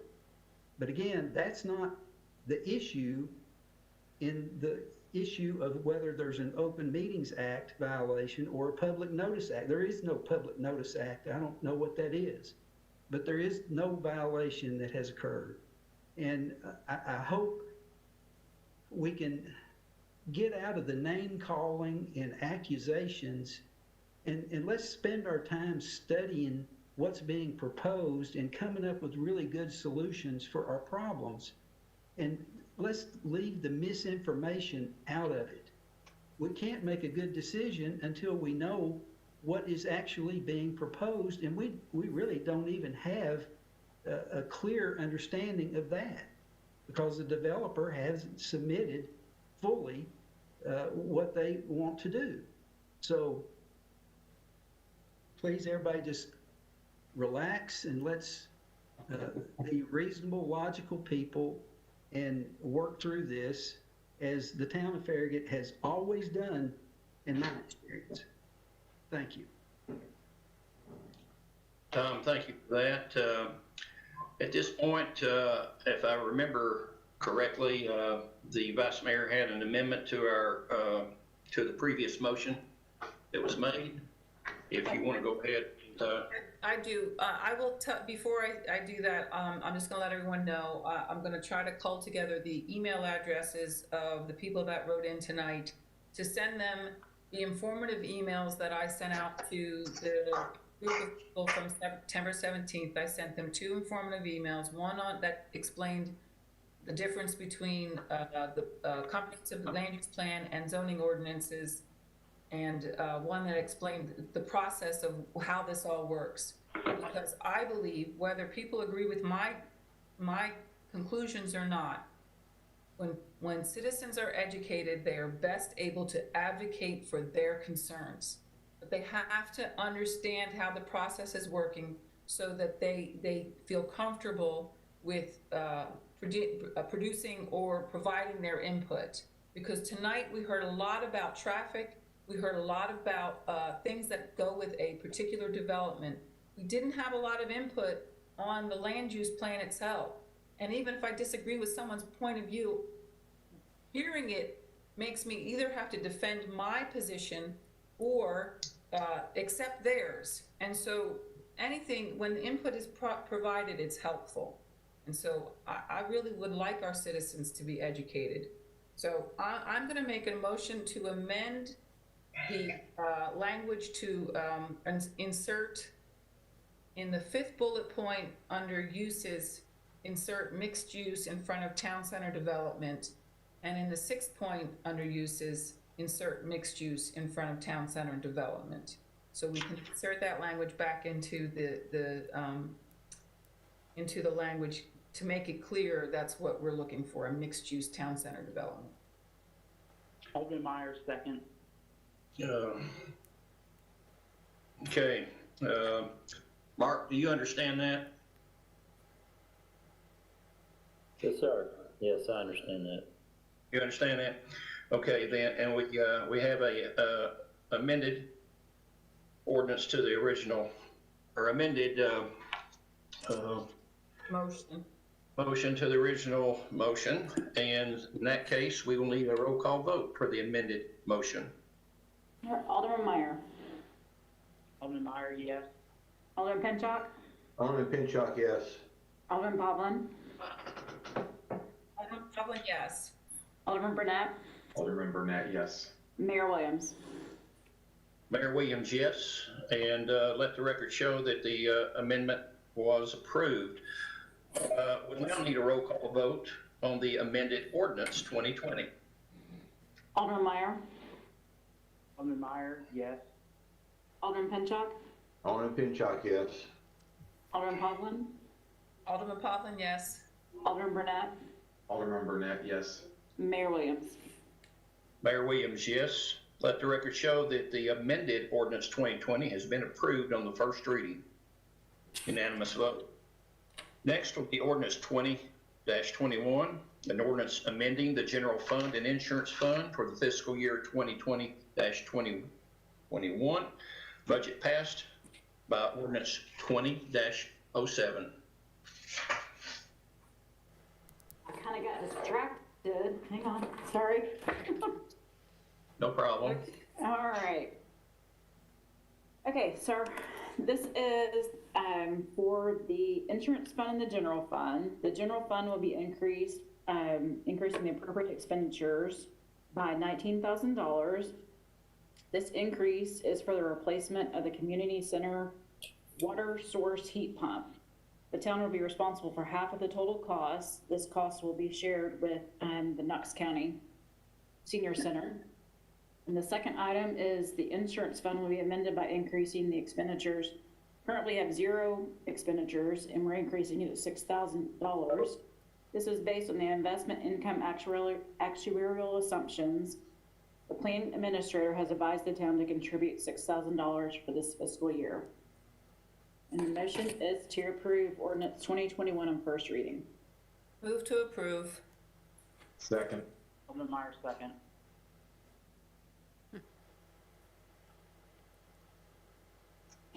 Okay, do we have any resident comments or questions concerning this particular agenda item?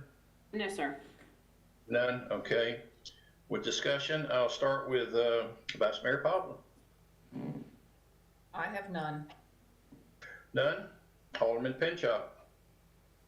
Alderman Pinchuk, I have none. Alderman Meyer. Alderman Meyer, pass. Alderman Burnett. Alderman Burnett, I have none. Okay, Mayor Williams has none as well. And I'll now ask the town recorder for a roll call vote, please. Alderman Pinchuk. Alderman Pinchuk, yes. Alderman Pavlin. Alderman Pavlin, yes. Alderman Burnett. Alderman Burnett, yes. Alderman Meyer. Alderman Meyer, yes. Mayor Williams. Mayor Williams, yes. Let the record show that ordinance 20-21 has been approved on the first reading. Unanimous vote. Okay, next will be our business items. Tonight we have 5 business items on the agenda. We'll start off with approval of the change order number 1 and number 2 on contract 2020-13 McPhee Park Phase 3. Yes, good evening. This is Brandon Tupper, Assistant Town Engineer. The subject is approval of change orders number 1 and number 2 for contract 2020-12 McPhee Park Phase 3. The purpose of this item is to consider approval of the change orders for additional work outside the project scope at the town's McPhee Park Phase 3 project.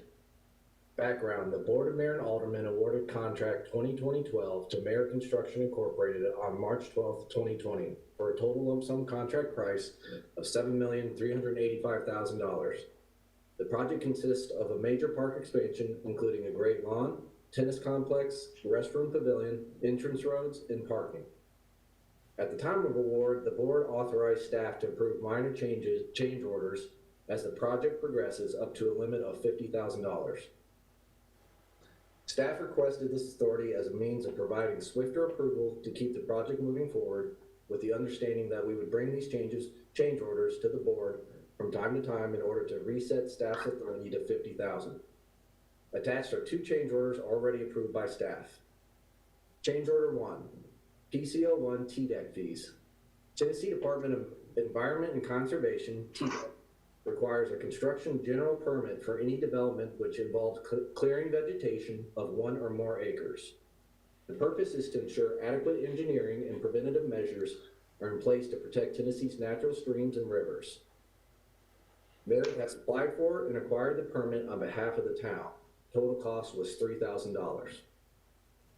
Change order number 2, PCO2 changes at McPhee Road. As currently designed, there is a storm drain inlet grate within the roadway at the new entrance to the park. These changes are to cap the storm drain in the roadway and revise the south curve radius where the park road meets McPhee Road to leave an existing curb inlet undisturbed. Total cost proposal is $5,208. PCO6, power service entry. Current design includes a power service pole to be located within the park, with overhead power lines extending to an existing pole at McPhee Road. This change eliminates the separate power service pole and extends the underground electrical conduit to the existing LCUB pole along McPhee Road. Total cost of this proposal is $7,541. Staff's opinion is that the additional work outlined above is necessary to advance this project toward completion. Total cost of these change orders is $15,749. Okay, thank you, Brandon. I guess I'll ask again, the counter recorder, do we have any comments or questions? No, sir. Okay, then I'll need a motion to for this particular change order. Proposed motion is approval of change orders 1 and 2 for contract 2020 McPhee Park Phase 3 and authorization for staff approval of change orders up to $50,000. I'll move to approve. I'll second. Okay. Okay, let's move on to discussion then. Vice Mayor Pavlin? I have none. None. Alderman Meyer? Alderman Meyer, pass. Alderman Pinchot? Alderman Pinchot, I have none. Alderman Burnett? Alderman Burnett, I have none. And the mayor, this is a good example of why we do what we do, to allow them to make change orders to keep the project moving. Although we do like to know about it, and that's what they're doing here, is telling us about it. So I'll now ask the town recorder for a roll call vote. Alderman Pavlin? Alderman Pavlin, yes. Alderman Burnett? Alderman Burnett, yes. Alderman Meyer?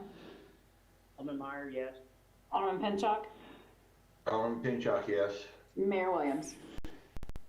Mayor Williams, yes. Let the record show that the change order has been approved for item number 1 and 2 on contract 2020-13.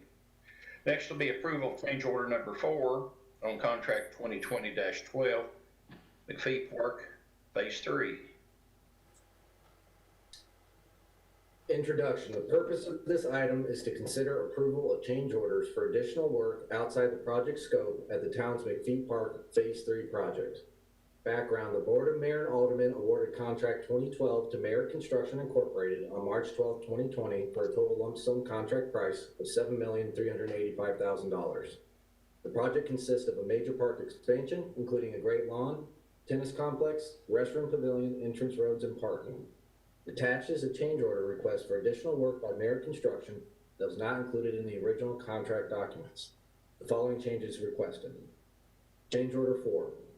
PCO3 utility relocation. At the time of bid, it was unknown the exact scope of utility relocation that would be required during construction of the new park road. The current contract contains a $20,000 allowance for relocation of utilities, which was included for bidding purposes until the exact scope could be determined. The utilities have now been uncovered, and the architect has issued a design change for the relocation scope. Merit has provided a cost estimate for this work of $54,241 over the current budgeted allowance. Staff requests approval of this change order to provide direction to Merit to perform the relocation work on a time and material basis, with a budget amount of $40,000. Actual costs associated with the work will be tracked by staff, and the town will reimburse only the actual costs.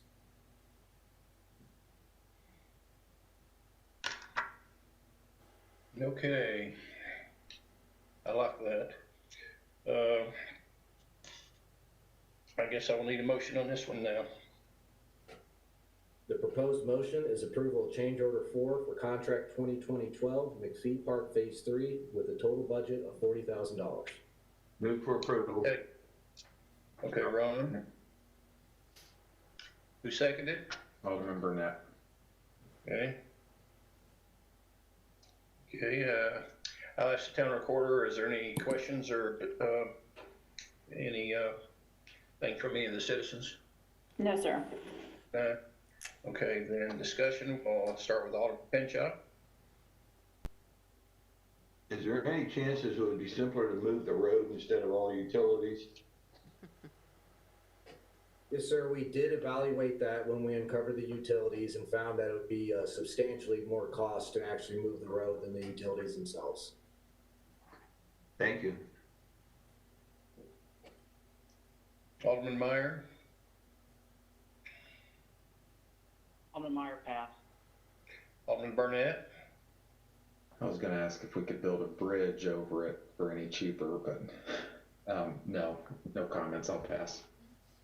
Vice Mayor Pavlik. Okay, I enjoyed both of those comments, so I'm just saying, thanks for the giggle. Hey, in my case, I like the approach of paying what, of keeping up with the time. I think our watchful eye will let us know exactly what goes on there. So anyway, that's my only comment. I'll now ask the town recorder for a roll call vote, please. Alderman Burnett. Alderman Burnett, yes. Alderman Meyer. Alderman Meyer, yes. Alderman Pinchot. Alderman Pinchot, yes. Alderman Pavlin. Alderman Pavlin, yes. Mayor Williams. Mayor Williams, yes. Let the record show that the change order has been approved as requested. Okay, next will be approval of the change order number 3, contract 2020-12, McPhee Park Phase 3. Introduction. The purpose of this item is to consider approval of change orders for the additional work outside the project scope at the town's McPhee Phase 3 project. The board of Mayor and Aldermen awarded contract 2012 to Merit Construction Incorporated on March 12, 2020 for a total lump sum contract price of $7,385,000. The project consists of a major park expansion, including a great lawn, tennis complex, restroom pavilion, entrance roads, and parking. Attached is a change order request for additional work by Merit Construction that was not included in the original contract documents. The following changes are requested.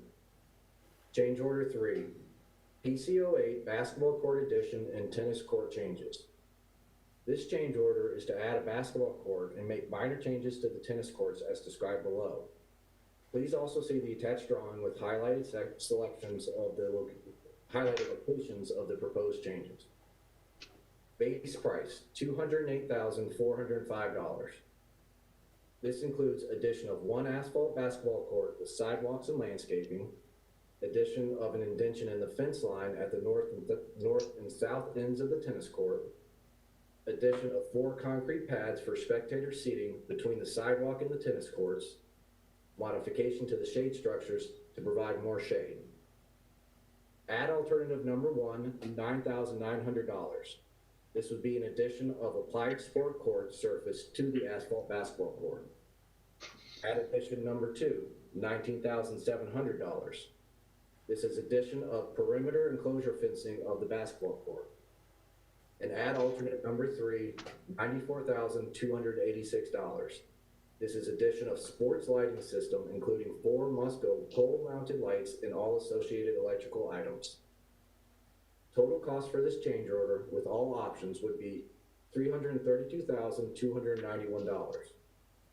Please note that the completion date for the project remains unchanged. However, Merit has requested an additional 60 days for completion of the work associated with this change order.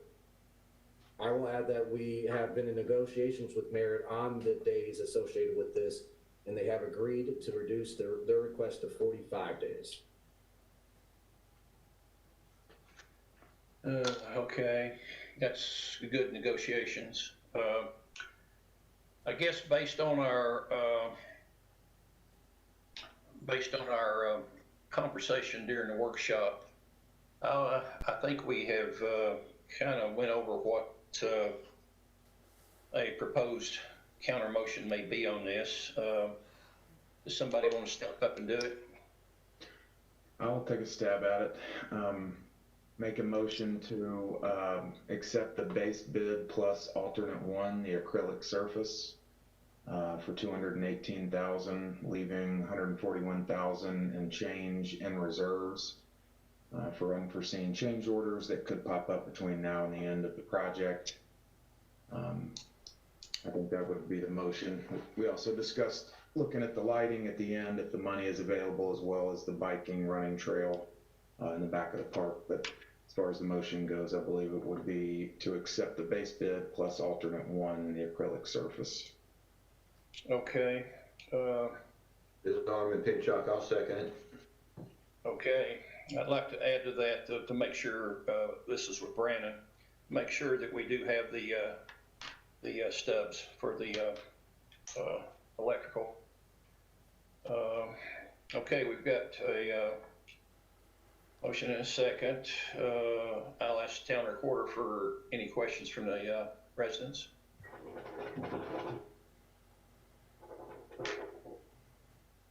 Allison? Mayor, this is David. I think just because the motion in your packet reads 60 days for the amount of work to be completed, if you would just also consider amending that to 45 days as Mayor has suggested, I think that would clarify that. I think Alderman Burnett can add that. So make a motion to change it from 60 days to 45 days additional for completion of the basketball court and associated projects. Okay. And we've got a second. Let's start with discussion. We pretty well discussed it, but is there any more discussion? And if so, please speak up. I just want to be on the record. I'm sorry, Scott, is it okay if I go first? Yes, go ahead, Vice Mayor. Okay. I'm not against it. I certainly appreciate that you've expanded it beyond just being a basketball court. Multi-use courts are important to have, but you know me, I think reallocating the contingency funds at this point is a little premature. We're only 39% into this project, $8.6 million, so I'm not comfortable. I don't think it's financially prudent. I understand the goals, so I just need to get that on the record. Okay, thank you, Vice Mayor. Looks like Alderman Meyer will be next. Okay, so just a quick question to make sure I'm doing my math right. So in the document I'm looking at, there's 4 figures. There's the base price of $208,000, and then there's I'm going to add number 1, add number 2, add number 3.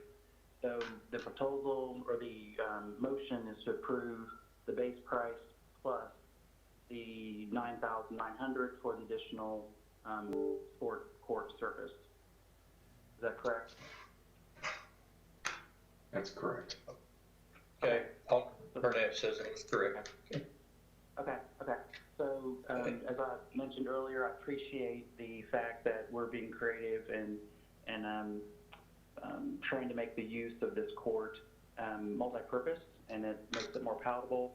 It's still not something I can support because I believe that we have plenty of basketball courts throughout the town of Farragut, both in our schools and in private residences and in HOAs, and I would prefer to use this money for sidewalks, trails, walking paths, and not a multi-purpose basketball court.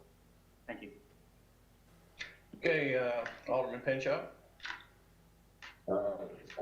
I'm in agreement with the proposal, so I have no further questions or comments. Okay, well, my turn. Of course, I'm the one that brought up the multi-purpose court.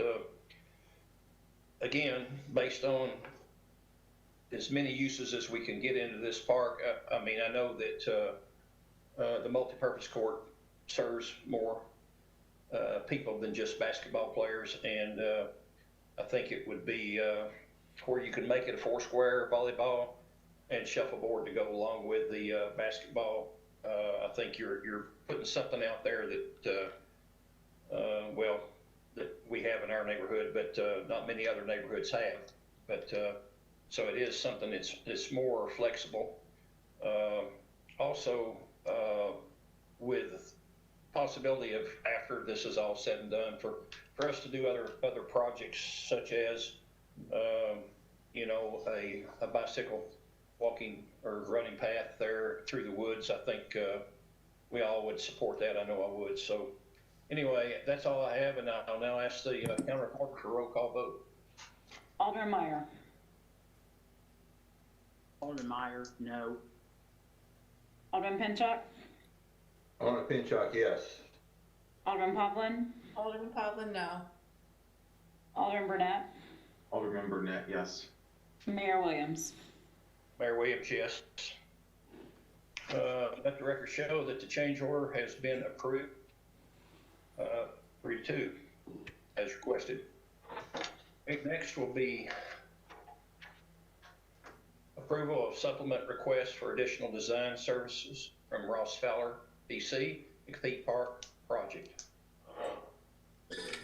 Yes, introduction. The purpose of this item is to consider approval of a request for additional payment for design services from Ross Fowler, PC, for work outside the project scope at the town's McPhee Phase 3 project. Background: the Board of Mayor and Aldermen previously approved a contract with Ross Fowler, PC, for design services at a cost of 7.25% of the estimated construction cost of the McPhee Park Phase 3 project. Since then, supplements have increased the town's cost to $559,124. At the request of the board, staff asked Ross Fowler to revise the project plans as follows. Number 1, add an asphalt basketball court. 2, add concrete walkway access to the basketball court. 3, add planting and irrigation to the areas west and north of the basketball court. 4, add 4 concrete pads for spectator seating between the tennis courts and the sidewalk. 5, revise the tennis shade structures as requested. And 6, revise the fence at the north and south ends of the tennis courts as requested. These revisions have been presented as change order 3 to the project scope. Ross Fowler requests supplemental fee of $6,900, and approval will increase their fee to $566,024. Okay. I guess I need some clarification on this from David before I ask for a motion. Since we're not going for the 300 and something thousand, does that not knock some of this down dollar-wise? Because I mean, it's working off percentage if I understand this. And if you're not adding that much more, then the percentage of not that much more is less. Yes, sir, it should be based off the 7.25%. So since we're doing a smaller portion, we'll need to get with David Craig and adjust that number. Well, then I think I'm not real comfortable about approving this on a subject to. I'd like to see a number. Maybe some of the other folks may have something different to say before we have a motion. I'd like to see number 2, Mayor.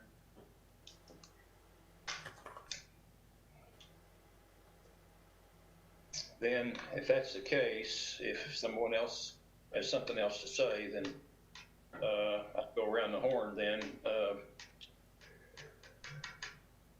Vice Mayor Poplin? Well, I would just ask for you guys, because I'm obviously not going to support this, but does this delay what needs to be done? Does delaying this till you have an appropriate number delay any of what's you're trying to accomplish, would be my question. Brandon? I think the answer is no. Only thing that I would add is I think their requested amount was based off of the documents that they provided for merit to bid or provide pricing for change order 3. So I think a little clarification is that they did provide the design for the full change order 3, including the alternates. which I think is why the requested amount is what it is. But the design work is complete, so it would not actually delay moving forward with approval or the change order work with Merit. Well, I agree, but we're still working off a percentage. Okay, Alderman Burnett? I'm fine to wait till we get the updated number, as long as it's not gonna delay things. That's fine with me. Alderman Pinchot? I agree. I think waiting just a couple weeks shouldn't hurt anything. Let's make sure we got it right. Yeah, we've got another meeting, so coming up here later on in the month. So, okay, if that's the case, then I guess we'll have a no vote or no motion on this. I think what would be appropriate is just to defer this until the next meeting in October. That way we can get an updated number to you. Okay. Does that require a vote, David? Yes, ma'am. I think it would be appropriate to do that. So we would just be deferring this item until the next meeting on October the 22nd. A motion for the deferral then. I'll move for that approval. I'll second. Okay, we got it. I guess we'll ask for a roll call vote, please. Alderman Pinchot. Alderman Pinchot, yes. Alderman Holland. I'm sorry, did you call me?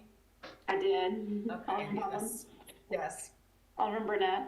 Alderman Burnett, yes. Alderman Meyer. Alderman Meyer, yes. Mayor Williams. Mayor Williams, yes. Let the record show that the supplement has been postponed until the next meeting, as discussed. Okay, next will be approval of a purchase from Wilson County Motors for a two-wheel drive half-ton pickup truck. Okay, hang on.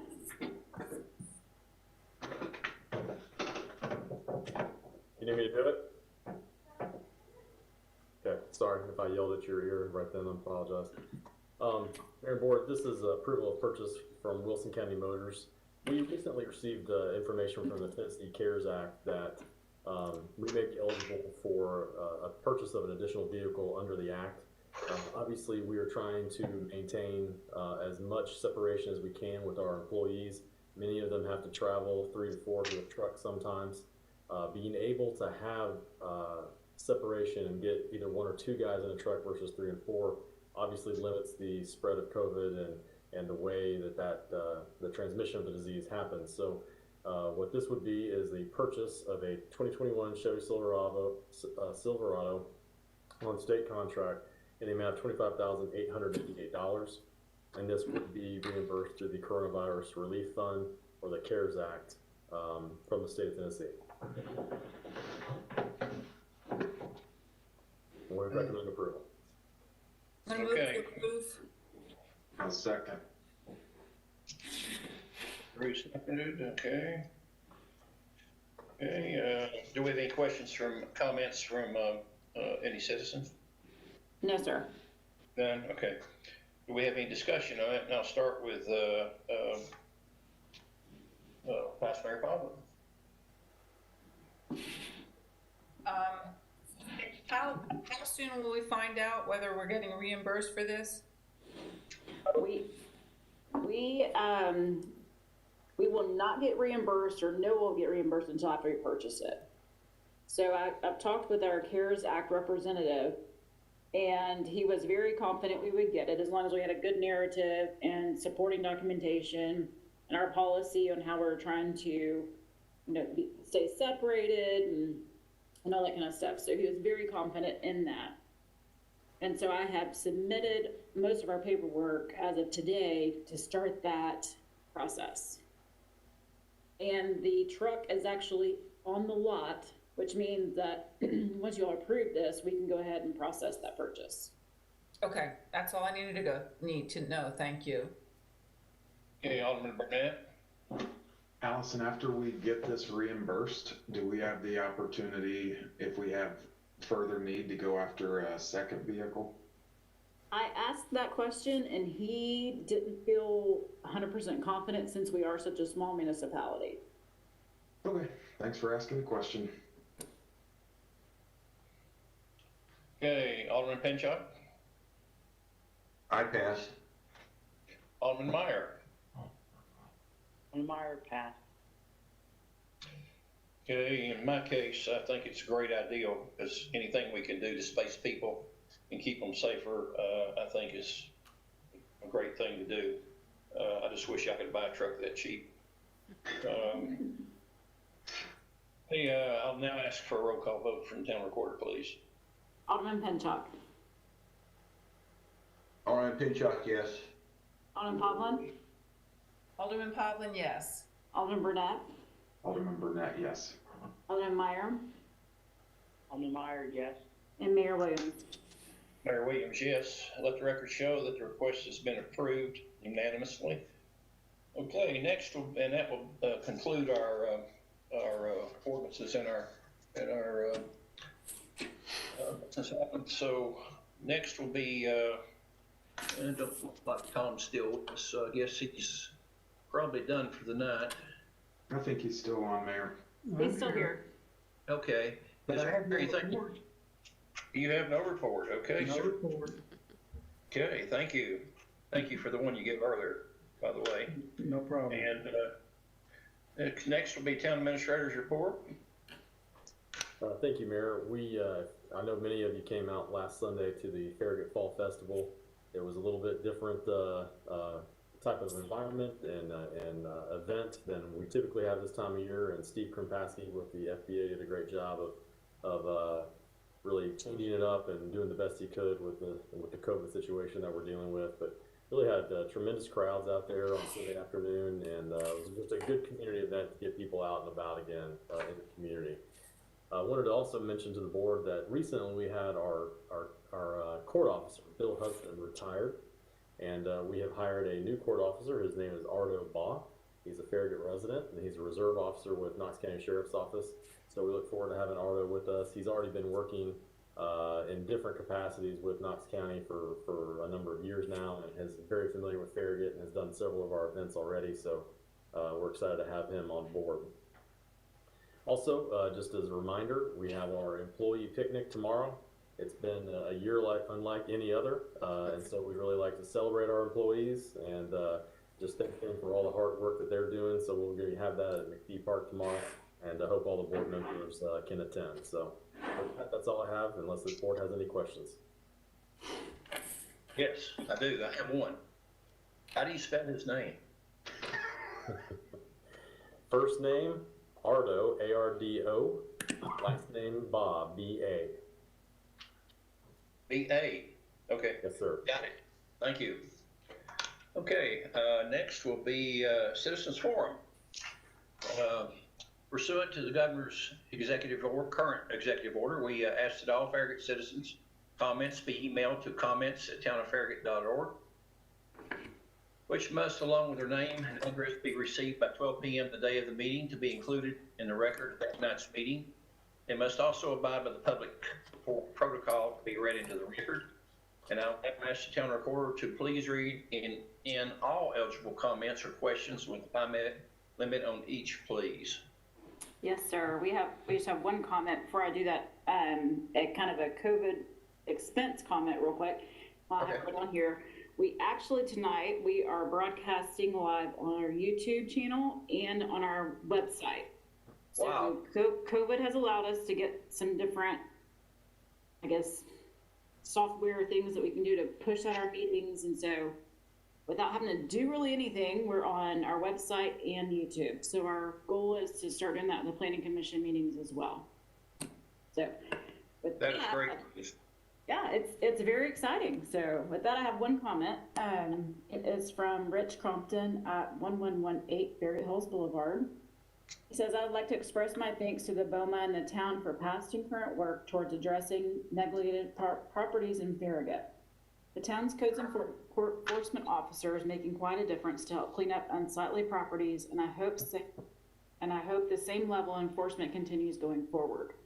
Quite a few abandoned and neglected properties have been turned around and cleaned up over the past few years, and I very much appreciate the town prioritizing these initiatives. Thank you. And that concludes our citizen comments. Well, I'm glad it's being noticed. It's been some hard work on our codes inspector and Mark and his staff to do this, and but it's starting to really show. And we've had quite a few compliments. This is the first one we've had on Citizens Forum, but I've had quite a few emails and phone calls about the cleanup program that we've been going through in our town. So kudos to those that are involved. Okay, if nothing else, the time is approximately, let's see, about 9:56 p.m. And without objection, the October 8th, 2020 Farragut Board Mayor and Alderman meeting is now adjourned. Thank you, everyone. Good night. Thanks, not everybody.